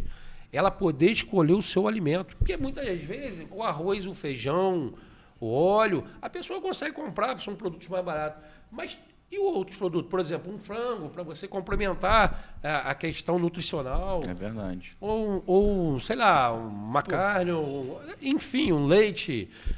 Imagina você dar a dignidade da pessoa entrar lá no estabelecimento comercial, no município de Duas Barras, injetando dinheiro direto no município de Duas Barras, e ele ter a dignidade de escolher o que ele quer. Olha quanta dignidade você dá ao usuário naquele momento que ele está passando por esse tipo de dificuldade, né, momentânea, porque também tentar diminuir essa defasagem, essa desigualdade toda. Então, naquele momento, você dar esse suporte, mas mais do que dar o suporte, dar o alimento, você dá a dignidade de ele escolher o seu próprio alimento. E na outra ponta, fomentando o comércio local. Você está deixando o dinheiro Você tira o monopólio E de é uma uma licitação, forma né? de você também Então, não direcionar, né? Por Não, exemplo, credenciar tem que comprar todo. com fulano. A pergunta genuína que eu tenho nesse sentido é o seguinte: a cesta básica, ela não seria comprada pelo município com recurso federal? Ou é porque, sendo recurso federal, seria possível passar isso para um cartão, por exemplo? Não, então, olha só, a administração desses recursos, né? A administração desses recursos, o recurso federal entra com uma grande parte do município que faz. Perfeito. Por exemplo, igual as compras da educação, onde o governo federal flexibilizou que o produtor rural, em uma parte do produtor rural, uma parte do recurso da merenda escolar, fosse comprado diretamente com os produtores rurais. Uhum. Mas aquela parte que o governo federal manda para merenda escolar, para ser comprado, o município tem que complementar com muito mais. Entendi. Então, a gestão do recurso está na cesta de obrigação do município de Duas Barras, ou no município, qualquer outro município. Que a grande parte, a maior parte dos recursos são geridas por ele. E quando o governo federal transfere o recurso, ele não diz que é para você comprar a cesta básica, ou comprar isso, ou comprar aquilo. Ele transfere, faz a transferência de dinheiro para você aplicar nas pessoas que precisam, seja ela no momento que ela está ali passando essa dificuldade. É porque no comum ou no popular, a gente fala da cesta básica. Sim. Mas, na verdade, não é só apenas essa cesta básica. O recurso vem dinheiro para ser aplicado nas necessidades do cidadão ali. Pode ter um enxoval para grávida, né? Uns recursos, são várias outras áreas. Fazer girar o comércio, né? Eu tenho uma pergunta dentro do que o Amaury perguntou. A gente tem uma dependência muito grande hoje em Duas Barras de empregos da prefeitura. A gente já falou sobre isso, RPA, tem algumas empresas terceirizadas e tudo mais. Eu queria saber se você, o que você vislumbra futuramente para diminuir essa dependência, né, da prefeitura, além dessa questão do fomento, né, do comércio local, porque o comércio, de fato, é um grande empregador em Duas Barras hoje também. Mas se existem outras áreas ali da economia de atuação que você pretende, tipo, tentar fomentar, ou só vislumbra mesmo que você pode buscar parceria. E o Maurício citou sobre geração de renda, é um ponto que eu gosto de tocar, porque é para tentar desmistificar, que é muito difícil essa comunicação chegar até quem precisa, mas tentar desmistificar sobre emprego e geração de renda. São duas coisas que caminham juntos, mas que têm significação diferente. São significados diferentes. Porque a geração de renda é um olhar ampliado sobre o emprego. Porque o emprego, a gente fala sobre a comunicação direta com quem necessita dele. Vamos criar os empregos. Porque, na verdade, a gente está querendo falar sobre geração de renda.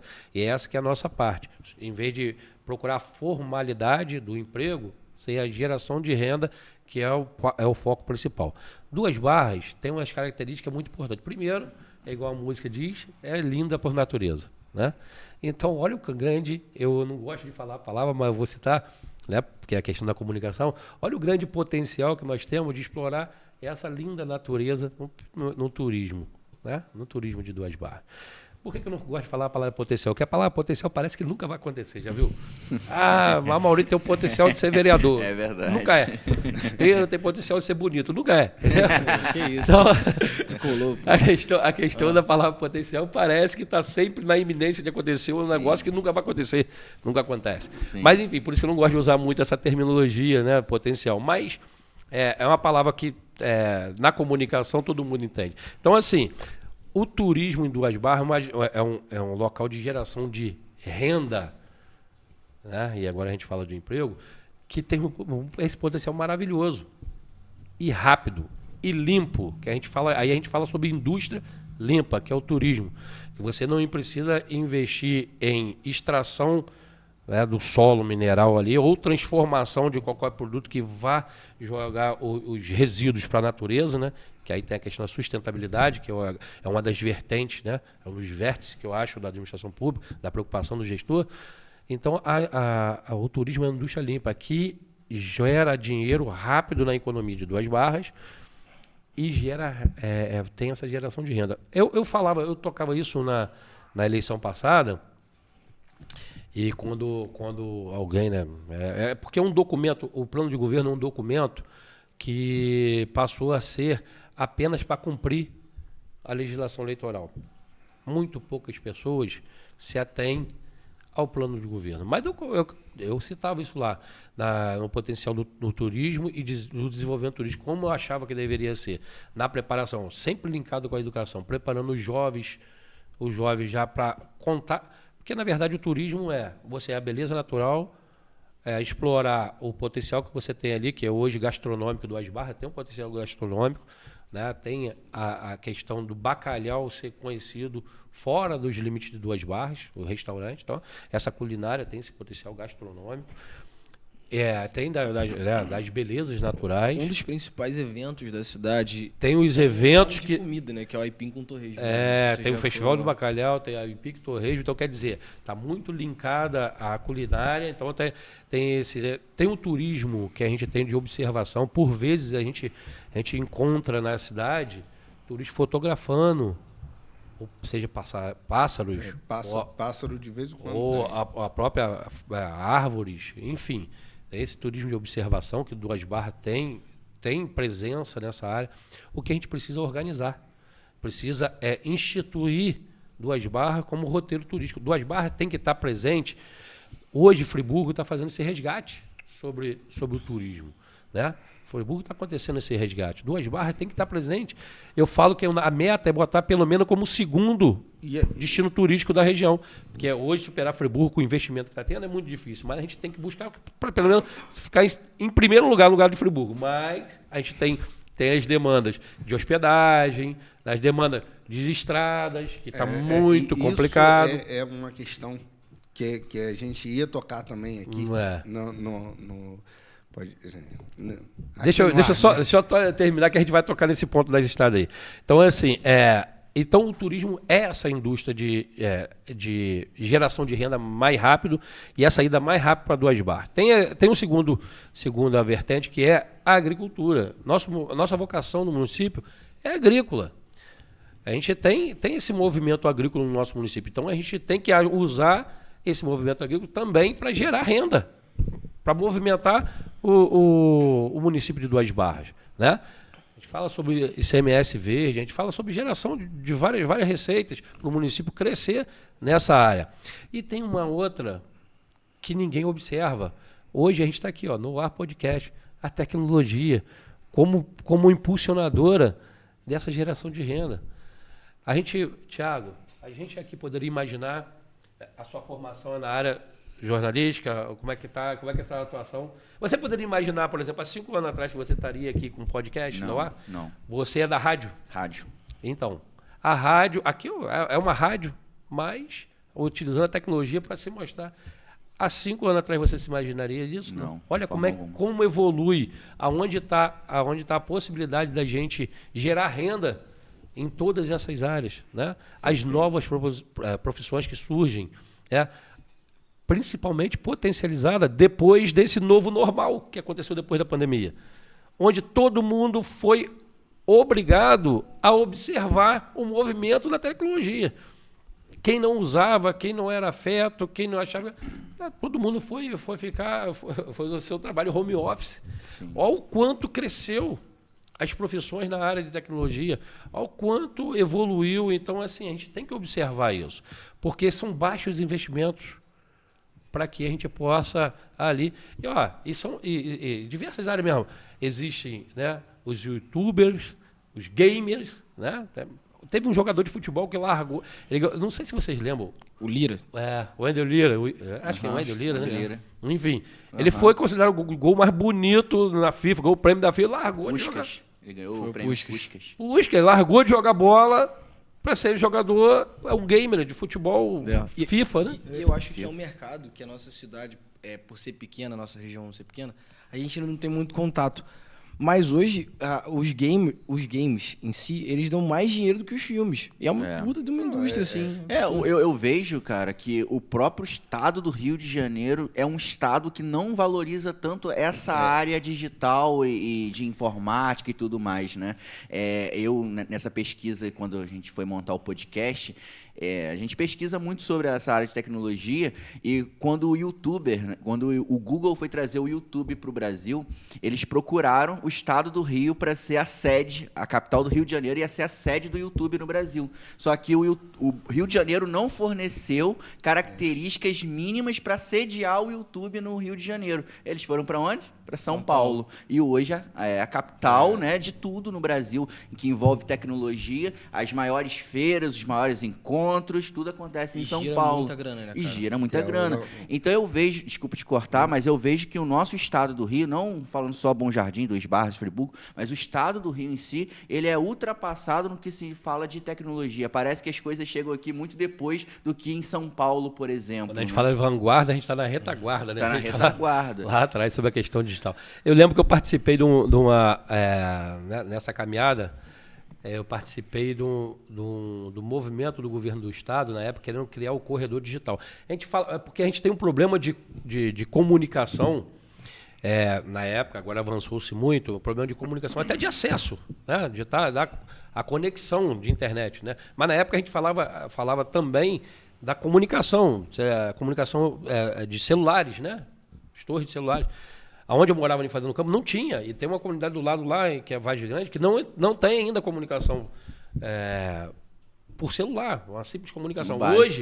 Hoje tem até a comunicação por causa do WhatsApp. Sim. O WhatsApp fornece que a pessoa se comunique. É cabeado na internet. Porque aí chegou a internet, chegou a fibra ótica lá e graças a Deus por isso. Sim. Mas assim, a comunicação por celular não tem. Então, assim, eu lembro que eu participei do movimento no governo do Estado, isso...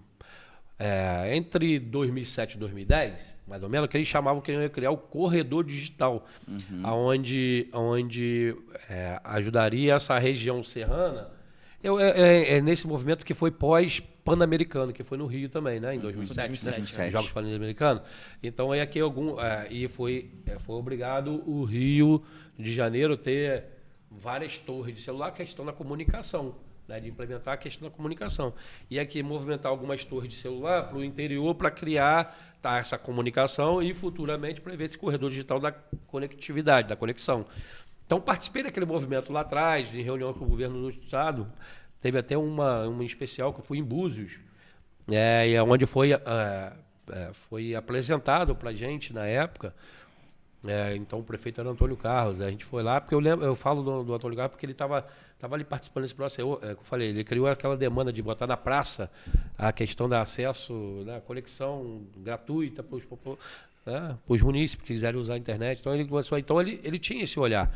E como ele sabia que eu era da área, então todos esses movimentos, ele me levava para a gente conhecer, para a gente discutir, né, e sobre a situação. Então por isso que eu cito que aqui tem um mercado fabuloso que a gente não percebe, mas que acontece. É o novo normal que você falou. E movimenta bilhões, tá? Engraçado, né? A palavra não é engraçada. E a gente vê sobre até os investidores. Já viu como é que os traders, né? Muito acontecendo, os traders. Tem uns traders também das apostas esportivas, que não é o caso, mas tem uns traders no mercado financeiro, muita gente pesquisando e que movimenta daqui, né, cara? Porque a gente a tecnologia... Tem Duas Barras, gente. A minha esposa mesmo é da área de tecnologia hoje. E, você trabalha home office. E ela já relatou para mim assim, que há uma demanda muito grande e não tem ninguém se capacitando para isso aí. E aí a gente vai vendo como tudo é interligado, né? Através da tecnologia, talvez seja mais uma forma de geração de renda no município. Vou dar um exemplo do Amauri. Esse cara aqui tem uma empresa que vende pela internet. Movimenta venda pela internet. Hoje em dia a gente tem... É um empresário virtual. Então, isso que a gente tem que entender é que assim, a formalidade do emprego, por isso que aí vamos voltar no ponto, que aí é a questão que eu classifico, né? Isso é uma terminologia que eu usei, que eu uso, que é a neoescravidão que acontece em Duas Barras. Porque a falta de perspectiva, Mauri, que você citou, gera neoescravidão. O que é neoescravidão? Antigamente a escravidão era feita o seguinte, a gente tinha os escravos que trabalhavam para os senhores do engenho a troco de comida, né? De algum tipo de subsistência. E hoje acontece em Duas Barras. Os empregos em Duas Barras, que pagam muitas vezes para os mediadores menos de um salário mínimo, isso é a nova escravidão acontecendo. Porque estão ali sobrevivendo daquilo. Empobrece a cidade, O cara está não dá empobrecendo, conta, né? o comércio local não consegue subsistir. Nós não temos mais bancos em Duas Barras, a não ser o Banco do Brasil. Tem o Aí Bradesco todo também. mundo fala assim, mais um movimento bancário que Bradesco. O Bradesco é só não é, deixou de ser agência, é um posto de atendimento. A gente, o movimento digital está fazendo que os bancos fechassem a agência. Beleza. Mas o de Duas Barras passou aqui Bom Jardim. Por que não fechou de Bom Jardim? O de Itaú fechou, está atendendo aqui em Bom Jardim. Por que não fechou de Bom Jardim? Sabe por quê? Circula dinheiro. E Duas Barras deixou de circular. O banco é o símbolo máximo do capitalismo, é o banco. Se não tem dinheiro na cidade, o banco vai embora. Vai embora. E é complicado ter a questão de crédito também, né? Porque muitas coisas se desenvolvem através de crédito. A própria agronomia Você precisa ter mesmo, incentivo. Como que o trabalhador lá que recebe um salário mínimo, às vezes menos de um salário mínimo, vai ter acesso a crédito? Não tem como. Como que o banco vai emprestar dinheiro para essa pessoa que, primeiro, que não tem estabilidade? Se fosse concursado, teria pelo menos estabilidade, mesmo recebendo salário mínimo. Sim. Mas ele não tem. Então, hoje, a crescente Duas Barras, hoje tem mais contratados do que concursados. A proporção hoje de contratados é maior do que a de concursado. Então, não gera né, esse tipo de movimento financeiro. Então, não fica, o banco não vai ficar. É o empobrecimento da cidade. Bebeto, Bom, a gente está aqui, maravilhoso o papo, obrigado mesmo, Thiago, maneiro pra caramba que a gente está conversando. E como a gente falou desde o início, né, a Aliança Jovem Bibarrense, ela é da população de Duas Barras. Então, muito do que a gente trouxe aqui pra gente trocar ideia hoje foi a pedido dos nossos seguidores. A gente não está fazendo perguntas necessariamente diretas, assim, tentando... E nem citando as pessoas, né? E nem citando pessoas, né? Mas a gente tá inserindo aqui os assuntos. E tem um assunto um pouco mais espinhoso, né? Que, assim, as pessoas falam muito sobre esse assunto, né? E acho que talvez seja algum comentário que a gente tenha sobre gestão, né? Na sua vida. A gente vai voltar um pouco lá no passado, quando você estava falando da sua história, que é a questão da cooperativa agropecuária de Duas Barras, que fechou. E a gente queria saber um pouco mais de você, sobre, de fato, o que aconteceu, como foi a sua passagem por lá, porque é um assunto muito comum, né, nas ruas de Duas Barras, até nas nossas redes sociais. E aí eu queria que você falasse um pouco sobre isso hoje pra gente.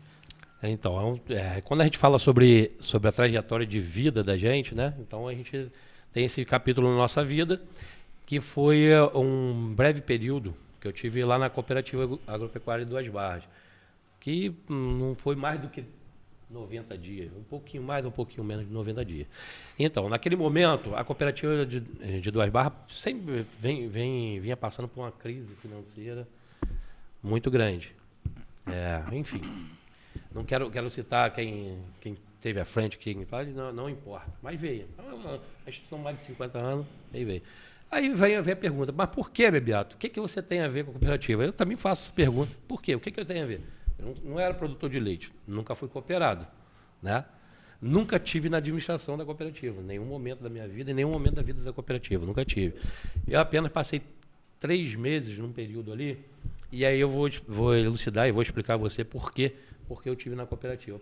E antes, Thiago, talvez o Thiago, por não estar em Duas Barras, não sabe por que dessa pergunta. Na eleição passada, eu fui muito atacado porque eu fui para a cooperativa e quebrei a cooperativa.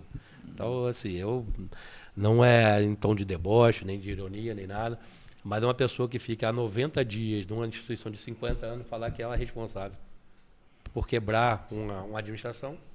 É assim, até é leve para mim falar por causa disso. Uhum. Então, só para te explicar por isso. Então, eu fui muito atacado. Só que na eleição passada, eu resolvi não abordar o tema. A gente tinha um outro momento, né? A gente tinha um momento pandêmico, enfim. Então, não era um tema que eu me sentia confortável mesmo, porque envolve pessoas. Como eu sempre falei em todo aqui, desde quando a gente começou o podcast, a preocupação é sempre com as pessoas. Então, envolve pessoas nesse processo. Então, eu tento preservá-las ao máximo. Então, eu achei que naquele momento, apesar de eu não estar sendo preservado, mas eu preferi, como diz no popular, ter as costas largas e aguentar essa etapa, do que naquele momento, as pessoas que estavam fragilizadas naquele momento, fossem atacadas. Enfim. Por que eu tive lá nesse período de 90 dias lá? Eu, como disse, estava em 2017, 2018 na presidente da Câmara de Duas Barras. E nesse período, no final de 2018, o presidente da cooperativa era um meu compadre. Eu sou padrinho da filha dele. Ele passou um problema grave de saúde.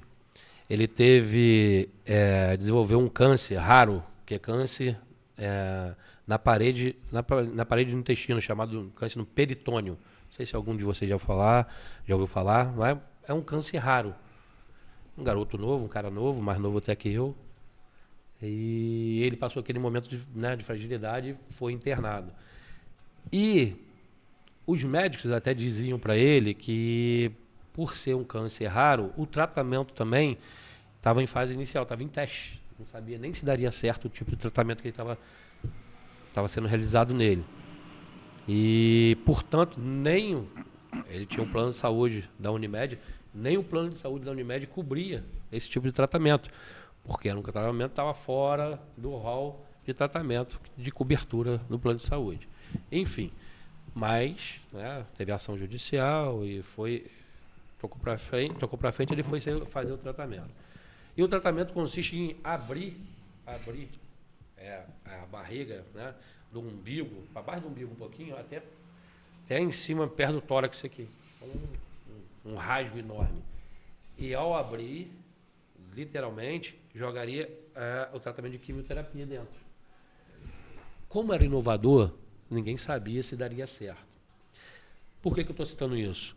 Ele ficou, essa pessoa, esse compadre, ficou literalmente num problema entre a vida e a morte. Mas, na verdade, a gente cita o leito de morte. Eles estavam no leito de morte, exatamente porque era isso que se apresentava para ele. Ninguém sabia qual seria o sucesso desse tipo de tratamento.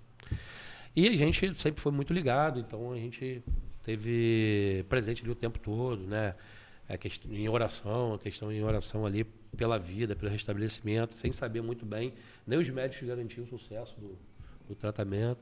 E a gente participou muito ativamente junto da família, como a gente sempre fez, desde o nascimento da filha, do casal. Então, naquele momento, nas visitas ele estava internado e a cooperativa estava em funcionamento. Só que não tinha ninguém tocando a cooperativa naquele momento. Ele em novembro internado e ninguém tocando a cooperativa. E aí, quer dizer, hoje, vou dar um exemplo. Hoje, se o prefeito de Duas Barras for ser internado no hospital, quem assume a prefeitura? O vice-prefeito. E ele era o presidente da cooperativa, quem deveria ter assumido? O vice-presidente. Ninguém apareceu. E aí ele estava no leito do hospital, entre a vida e a morte. E ele me fez um pedido. Beato, queria pedir um favor a você. Aí eu falei, fala, Zé. Claro, pô. O que você quer? Aí ele falou, rapaz, você não me ajuda lá na cooperativa, não? Eu não sei o que está acontecendo lá, eu estou aqui, estou internado, não sei, tem muitos problemas lá, preciso de uma pessoa lá para olhar para mim e ver. Aí eu, não, cuida primeiro da sua saúde. Foca na sua saúde. A cooperativa, você estando aqui ou estando lá, se tiver que acontecer, vai acontecer, filho. Cuida da sua saúde. Enfim, isso em novembro. E tocou. Aí, numa próxima visita que eu tive a ele falou assim, aí eu vou pensar, a gente vai ver o que vai ter. Aí na próxima visita que eu fiz a ele falou assim, Bebeto, você pensou naquilo que eu falei para você? Aí eu falei, cara, olha só, eu estou como presidente da Câmara até 31 de dezembro de 2018. Até lá, eu não posso me afastar da Câmara lá, porque é fechamento de contas, eu estou, como eu expliquei, no processo de concurso público. Eu ia entregar a obra da Câmara, desse segundo pavimento, foi entregue no dia 15 de dezembro. Então, estava todo nesse processo ali de muita coisa acontecendo na Câmara de Vereadores. Eu falei, cara, até lá eu não tenho tempo nem para auxiliar. Eu vou citar uma personagem aqui que para mim é muito, muito especial, que é a esposa do Amaury. é a Camila, que é uma mulher fenomenal, inteligente, capacitada, proativa. E ela era contadora na época da Câmara lá, a Camila Serafim, ela era contadora da Câmara lá, trabalhava junto comigo lá, e eu disse para ele, cara, olha só, vai, se cuida, quando você for para casa e lá estiver pensando, a gente volta a conversar. E assim, não tinha horizonte, o médico não dava horizonte se ele voltaria para casa, nem se ele sobreviveria, quanto mais voltar para casa, em período curto, em período mais curto. Mas, por obra divina, ele voltou para casa. E voltou antes do Natal. Ele me fez a pergunta novamente. Você pensou no assunto? Porque lá não tem ninguém tocando lá. Aquilo tá largado. Precisava da sua ajuda. Falei, Zé, cara, eu nunca tirei leite. Eu não sou produtor. Né? Porque a cooperativa é agropecuária. Então, você podia não ser um produtor de leite, mas podia ser um produtor de, sei lá, de alface, de aipim. Não sou produtor. Eu apenas moro na zona rural e convivo no meio de pessoas que plantam e sei das dificuldades das pessoas que plantam. Tive a formação na área de informática, que também tive a formação na área de gestão pública, que eu não citei, que é a pós-graduação que eu fiz também na área de gestão pública. Citei só a área de informática, mas esse eu citaria no final. Aí a área de gestão pública mexe com a área de administração também. Essa era a minha formação, mas o negócio cooperativa não tinha entendimento. Então, ele falou assim, cara, eu não consigo, mas olha só, até 31 de dezembro eu falei que eu não posso, não. Ele falou, cara, vai lá, que eu preciso de uma pessoa que só me deixe informado e inteirado do que está acontecendo, porque está fechado, os trabalhadores da cooperativa não sabem o que fazer, os produtores não sabem o que fazer, ninguém sabe de nada lá, e a diretoria não assumiu. Aí fui para casa, conversei com minha esposa, aí eu perguntei a ela, amor, o que eu faço? O pedido. Aí ela falou assim, amor, eu acho que você deveria ajudar. Acho que deveria ajudar. Pô, é nosso compadre, a gente não sabe nem quanto tempo ele vai ter ainda para recuperação, nem quanto você vai recuperar. Então ele está pedindo, cara, olha só, a situação dele, entre a vida e a morte. Ele pediu auxílio a um amigo que ele confia. Ele não procurou ninguém que seja produtor de leite ou que seja produtor. Não. Ele procurou um amigo que ele confia para passar para ele o que está acontecendo. Então, resolvi dar um sim a ele em nome de um amigo que passava pelo leito de morte, literalmente no leito de morte, estava ali, passando uma dificuldade enorme, e resolvi aí a cooperativa de Duas Barras para ficar atuando nesse intercâmbio, de dar informação para as decisões desse amigo meu. E eu cito a esposa dele, porque a Camila Serafim, que é a esposa dele, ela é formada em contabilidade no Fundão, né, na Universidade Federal do Rio de Janeiro. Trabalhou na XP Investimento, super competente, hiper proativa. E aí eu vou dar o detalhe que muita gente fala que a cooperativa quebrou por causa de A ou B. O grande problema da cooperativa foi a questão tributária. Que aí o governo federal, questão tributária, ele fez...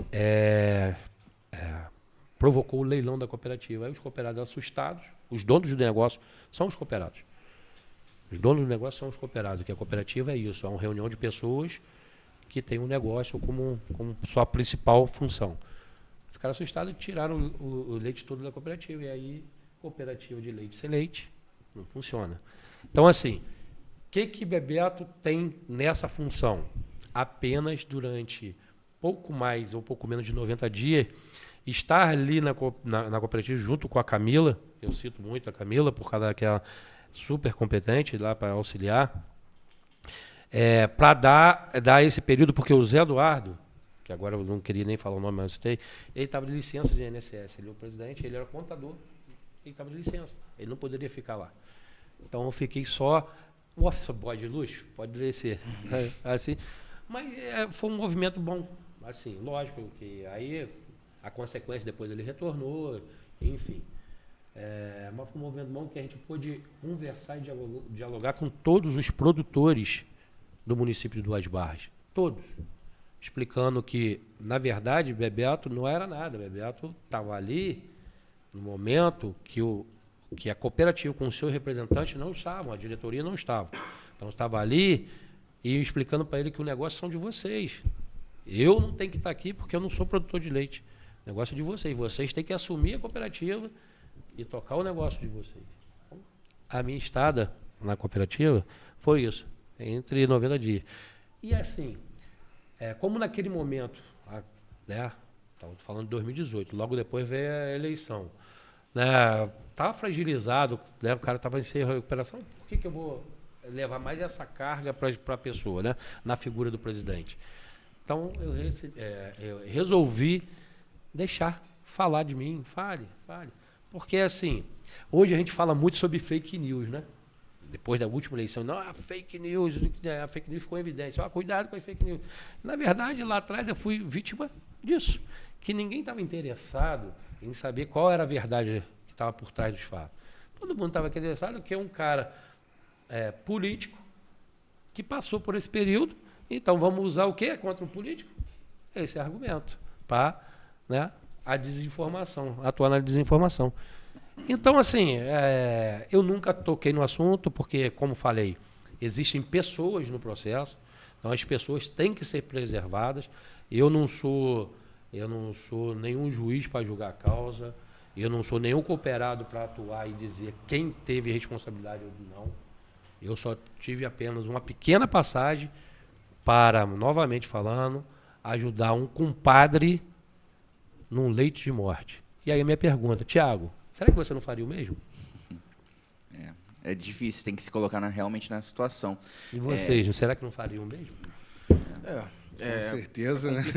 É uma situação bem complicada, né? Porque aí, passa mais na questão pessoal do que na profissional, né? E aí vai muito do que você coloca como prioridade na sua vida, né? Não é só eu acho que também a razão ali naquele momento, a emoção também conta. E também, né? eu acho que faltou essa questão de esclarecimento, porque realmente uma empresa ninguém consegue quebrar com 3 meses. Então tem essa questão do esclarecimento mesmo para entender todo o processo, né? Porque se a gente pega somente um recorte ali de um processo de tempo, você vai colocar ali a narrativa e a perspectiva que você quer. E eu falo isso também como empreendedor, e a gente sabe como é manter uma empresa aberta, né? E na minha visão, olha, eu não sou de 2 barras, gente, então não tenho nada a ver com isso. Então, mas a minha visão é que falir uma empresa não é demérito para ninguém, né? Quem empreende sabe que a vida é assim. Você tem sucessos e fracassos, né, nos investimentos. E nem sempre um investimento é sinal que vai dar certo. E se alguém falha ou quebra, ela não é um demérito por isso, não é menos do que outras pessoas por causa disso. Faz parte do negócio, né? Então, eu acho que na minha visão, né, tem que ter esses 2 lados, né? Saber o porquê, o que aconteceu e também saber que não é porque uma empresa também possa ter quebrado, falido, que quem estava gerindo ela é incompetente, né? É o que a gente estava falando aqui, justamente esclarecer. O que aconteceu. E foi realmente, por exemplo, a sua chegada ali, por não ter uma sucessão ali da própria organização da empresa, né? Sim. Enquanto o presidente estava afastado, quem deveria assumir não assumiu. Sim. E sem contar a questão de saúde e tudo mais. E foi bom você contar, a gente entrar nesse assunto, que eu vou retornar uma pergunta que eu queria que você esclarecesse mais. A gente falou dos potenciais de 2 barras, e eu vejo que são enormes, e falou também de comércio e agricultura. Hoje, uma demanda enorme no nosso município, como um todo, são a questão das estradas vicinais. Porque, ainda mais com o crescimento, já está afetando alguns comerciantes também que têm comércio afastado. Aqui em Bom Jardim também deve ocorrer, né? Porque a gente é uma zona rural. Uhum. E o que você pretende assim, de solução, ou que você vislumbra para corrigir essa demanda da população? Assim, até é bom a gente fazer esse link de cooperativa, que eu agora vou tocar, porque a cooperativa era um braço muito importante da administração municipal, porque a cooperativa ia direto nos produtores lá. E a gente fez um movimento na Câmara de Vereadores na época, que a gente autorizou o executivo a emprestar equipamentos para a cooperativa naquele momento. Mas não era para a cooperativa ficar de posse do equipamento. Seja ele retroescavadeira, caminhões, não era para ficar de posse, ela ficar fazendo também a gestão daquilo ali para atender o produtor rural, para melhorar a estrada. Como é que ia captar o leite lá se não tinha estrada? Então, na época, a Câmara de Vereadores autorizou o Executivo a emprestar esses equipamentos para a cooperativa. Então, assim, só tocando só no movimento da cooperativa, eu estava lá, presente lá, votando a favor e discursando, falando sobre quase 2.000 pessoas que viviam em torno do negócio leite, Duas Barras, que hoje é mais uma empresa que não tem. Foi uma perda, eu falo sobre o empobrecimento. Então, assim, só para tocar sobre, e a gente, não tem como encerrar um tipo de assunto desse, mas é só para a gente focar. Então, assim, eu estive presente nesse momento em auxílio a um amigo, apesar de não fazer parte de nenhum momento de gestão nenhuma da cooperativa. Nunca fiz. Mas fui auxiliar um amigo e por isso trouxe a tua esposa, hoje sua esposa, amiga. Ela para você ter ideia, ela trabalhava na Câmara de Vereadores, ela abriu mão de trabalhar, ela encerrou o contrato na Câmara de Vereadores para trabalhar na cooperativa, para ir lá, não é nem trabalhar, trabalhar, mas não ser remunerada. Ela não era remunerada, não. Foi lá se doar para a cooperativa e fazendo o trabalho dela. E assim, eu acho bacana, que eu vou voltar a falar, eu acho bacana que eu falei, ela é super capacitada, a primeira coisa que ela fez foi entrar em contato com um tributarista para entender o tamanho do problema da cooperativa. Foi com um ex-chefe dela. Porque o cara, você vê a XP Investimento, é uma das grandes empresas hoje no mercado de investimentos no Brasil. Então, ela trabalhou lá. Então, o chefe dela foi atender e ele dizia, cuidado com a questão tributária da cooperativa. Eu fiz um estudo aqui, a questão tributária dela é grave. Se vocês não tiverem atacar esses problemas, não vocês nem eu, não era eu e Camila, ele falou enquanto para a diretoria, vocês não atacar esse problema, porque o governo é péssimo pagador, mas cobrador ele é excelente. E ele não está vendo se tem pessoas, se vai falir a empresa, se vai ficar pessoa passando fome, se vai ficar desempregado, o governo não quer saber, não.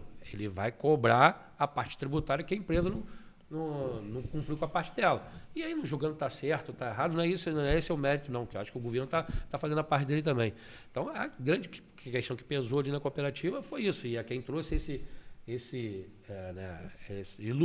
elucidou isso para a gente foi a Camila, junto com esse chefe dela lá, que o cara fez uma videoconferência com a gente, para mostrar o tamanho do problema da cooperativa. Enfim, seguiu-se a gente saiu dali no final de março para abril, na virada ali, e seguiu em julho, de fato, veio a notificação para a cooperativa, que a gente já estava fora ali, veio a notificação para a cooperativa que ia leilão, o imóvel ia leilão, a cooperativa ia leilão. Aí pronto, desencadeou todos os problemas da cooperativa. Enfim, mas o movimento para a agricultura, se a gente não tiver estradas, se não tiver como escoar a produção dele, não tem jeito. Não tem jeito. Hoje, em Fazenda do Campo, só para você ter ideia onde eu estou localizado, é uma RJ que cruza Fazenda do Campo até Duas Barras. Intransitável. E a discussão fica, mas é uma RJ, quem tem que cuidar é o governo do Estado. Tá. Lembra da corrente municipalista que eu falei que a gente está? A gente está inserida na cidade, no município de Duas Barras. Pô, o Estado, beleza, é um Estado estadual, mas a gente mora dentro do município. Por que a gente não pode ter manutenção do município? Que sempre fez. Aí, alguns anos para cá, começou a circular um burburinho ali na comunidade, dizendo que a prefeitura não podia fazer, que senão ia ser denunciada. Isso é denunciada e não pode fazer. Mentira. Usaram da mentira para poder querer justificar a ausência disso. E eu, como presidente da Câmara, falei, então a prefeitura vai ser notificada. Então, vou criar uma lei autorizativa para a prefeitura fazer a manutenção da estrada. Então quando eu for fazer, fala assim, tem uma lei no município que me autoriza a fazer. E mesmo assim não foi feito. Então, na verdade, é o descuido. Eu não sei se é por causa de... porque o concorrente, que eu era na época, o concorrente, morava na localidade de Fazenda do Campo. Então, ao prejudicar o concorrente, de tabela, eles iam querer mais eleitores. Mas, olha, e a população toda que mora lá em cima? Então, É muito grave isso. E hoje aí existe um movimento, Amaury e Pedro, existe um movimento ali naquele eixo de desenvolvimento turístico e industrial. Nós temos ali uma cervejaria artesanal, ali, a Capitão Bock. Nós temos um movimento mais para baixo, do Jairo da Vermar, que é proprietário de uma fazenda lá, ele fazendo um movimento de implantar uma vinícola. E também já conversou uma água mineral. Para fazer água mineral. Olha só como a oportunidade de geração de emprego que a gente tem ali. Sabe o que eles pedem? Sabe o que eles pedem? Somente estrada. Somente não atrapalhar, na verdade. Porque isso era uma obrigação, é somente para não atrapalhar. Então, esse que é o cuidado que a gente tem que ter. A gente tem que atacar esse problema na raiz. Senão a gente não pode falar de desenvolvimento de agricultura se a gente não tiver estrada para escoar a produção. Nem turismo rural ou turismo sustentável, se a gente não tiver como o turista chegar até o lazer dele. E assim, só para finalizar, você falou desse eixo aí, mas na cidade toda já, além da agropecuária, além da pecuária, que precisa passar os caminhos de boi, também tem a carvoaria lá. Enfim, tem várias coisas. Mas, cara, foi um prazer imenso em receber você aqui. Eu queria deixar claro que, poxa, a gente quer muito receber todos os candidatos de Duas Barras, né, Thiago? Verdade. Né, Amaury? Porque, assim, quanto mais a gente conversa com vocês, né, que pretendem, que almejam uma cadeira para ser esse líder, cara, quanto mais a gente conversa, mais a gente vai se preocupar no futuro, a gente vai saber o que vai acontecer, né? Quem não sabe de onde veio não sabe para onde vai, eu costumo falar muito isso. E assim, fica esse convite, né? Assim, a gente já tem quase as datas já para fechar com os próximos. Agradecer ao Thiago, né, pela oportunidade de receber a Aliança Jovem Bibarrense aqui, para essa parceria. E é isso. Fala você. Então, também queria agradecer ao Thiago, ao Bebeto por ter vindo. Espero que o Bebeto tenha se sentido confortável em responder as perguntas, assim como os próximos convidados também fiquem à vontade e confortáveis em responder as perguntas. E estamos juntos, estamos com o intuito aí só de trazer mais esclarecimento e mais informação à nossa comunidade. E é importante também dizer, né, para a galera, né, Amaury e Pedro, que talvez a pessoa está chegando pela primeira vez num podcast pelo convidado e a pessoa entender que um podcast não é uma sabatina. A gente não está aqui para colocar o convidado contra a parede, né, e fazer aquelas perguntas e tudo mais. É um bate-papo, como fluiu muito bem. Eu digo isso porque muitas vezes, né, eu que tenho quase 200 episódios já feitos de podcast, muitas pessoas chegam pela primeira vez e falam: mas você pegou muito leve, você fez isso, ou você pegou... Não, é uma conversa, né? O objetivo de um podcast não é fazer uma sabatina, né, igual o Senado faz com os ministros, né, do STF, mas o podcast é um bate-papo. E fica aqui de novo, eu já falei isso aqui em outros episódios, o nosso interesse e a nossa vontade que quando começar efetivamente as campanhas eleitorais, a gente receba aí sim os candidatos a prefeito aqui no nosso podcast de Duas Barras e Bom Jardim principalmente, né, por ser cidades bem próximas, para assim a gente poder discutir plano de governo, para a gente poder aí fazer perguntas efetivas, porque até o Bebeto, como pré-candidato, muitas coisas ele não pode falar justamente porque ele é pré, não tem nada decidido ainda, vai ter convenções, vai ter tudo ainda para ser decidido quem serão os candidatos aí oficialmente. Então, muitas coisas a gente fala sobre no campo das ideias, que é o tempo realmente para pré-candidatura, mas é interesse do Noar Podcast, aí a gente conta com o apoio também da Aliança Bibarrense, quando chegar esse momento certo, né, de candidaturas e campanha, para a gente poder receber os candidatos efetivamente, para a gente poder estar discutindo o futuro das nossas cidades. E, Bebeto, mais uma vez, obrigado por ter aceito o convite dos meninos e também nosso convite para estar aqui no nosso podcast. Espero que tenha gostado e a porta sempre aberta aí para você. Obrigado. Só para finalizar sobre, e dando boa noite a todo mundo que assistiu, o tempo foi se alongando, mas só para terminar, eu gostaria de ilustrar o que eu imagino sobre a administração pública, só para a efeito de ilustração. Imagine uma pirâmide, né? Uma pirâmide onde a sua base quadrada, né? Tem seus vértices. Imagino, só para quem possa ilustrar o que eu imagino. Nesses vértices tem saúde, educação, e aí vai muito no tema que a gente tratou aqui. Desenvolvimento e sobre sustentabilidade. E esses vértices são ligados por arestas. E aí o Amaury tocou sobre um ponto, né, que a gente fala sobre que a administração pública não são feitas de ilhas sem conexão. São feitas de secretarias ou de administrações interligadas. Então, é uma base, né? É uma base quadrada, são os vértices, que são os pontos, que são os pilares que eu imagino da administração pública. Então, educação, saúde, desenvolvimento e sustentabilidade. E todas essas arestas convergindo que aqui no alto, no ápice, no cume, estão as pessoas. Se a gente não voltar toda essa nossa base mirando para as pessoas, nada vale o nosso trabalho. Então, só para ilustrar o que eu imagino de administração pública, fica essa figura ilustrativa de uma pirâmide. Quando você olhar para uma pirâmide, vai imaginar o que eu, Bebeto, acho que deveria ser, nesse momento, para Duas Barras. Né? Essa pirâmide ilustrando que no topo dela estão as pessoas, no cume dela estão as pessoas, e abaixo dela, que são as linhas arestas que ligam, né? Que ligam até as pessoas e interligam essas ações, estão lá educação, saúde, desenvolvimento e sustentabilidade.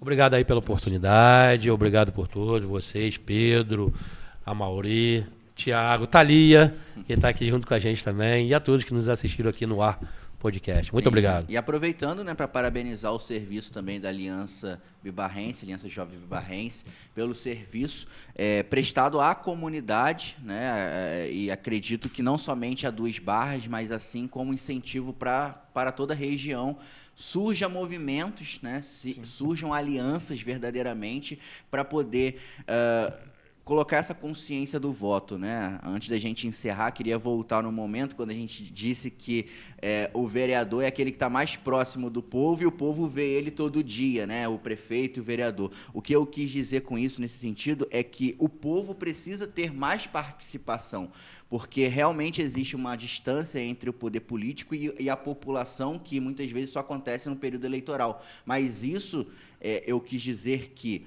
o povo que mora em Duas Barras e o povo que mora em Bom Jardim sabe aonde fica a Câmara Municipal. Sabe os horários da sessão da Câmara, sabe os dias da sessão da Câmara, só que muitas vezes é difícil ir até a Alerj, é muito difícil ir até o Palácio do Planalto, ou no Senado, ou na Câmara, enfim, é muito difícil pegar um avião e ir para Brasília, mas você pode ir até o centro da cidade e participar de uma sessão da Câmara. Então, ter essa proximidade com os gestores do município, seja do executivo ou do legislativo, é fundamental, porque o povo ele tem que entender que o poder emana do povo, mas a fiscalização que esse poder tem que existir também emana do povo. Então, é papel de cada eleitor não somente votar, mas a partir de janeiro de 2025, cobrar de todos aqueles que forem eleitos esse ano, né? E esse ano ainda dá tempo de cobrar daqueles que estão lá, né? Então, pode começar hoje mesmo fazer esse papel democrático que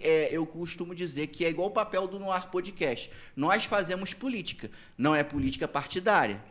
É política social, é política humana, é a conversa que nós estamos tendo aqui. É uma política de desenvolvimento. É uma política de desenvolvimento. Não é necessariamente fazer política somente estando filiado a um partido ou ter um número para ser candidato. Mas você ter um voto consciente, eu acho que é tão fundamental quanto ter um político capacitado sentado na cadeira, porque é graças ao voto que aquela pessoa vai sentar naquela cadeira. Nenhum dos 9 vereadores, o prefeito e o vice, ou nenhum dos 513 deputados está lá porque ele falou, eu vou sentar aqui. Não. Todos eles tiveram o voto de muita gente para poder estar lá. Então, tem que ter essa consciência que a nossa participação como povo, como eleitor, é fundamental no aspecto político. E a Câmara é a casa do povo, né?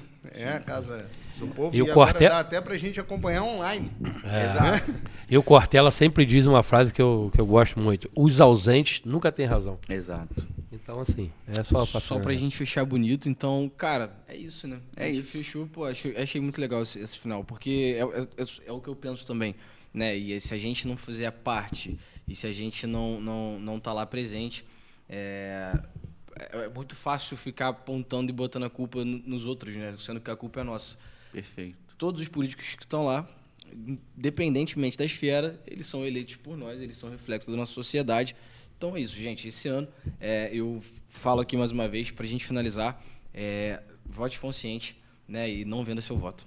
Isso aí. Show? Abraço. Valeu, galera. Abraço, tamo junto. Tchau, tchau. Valeu. Tchau.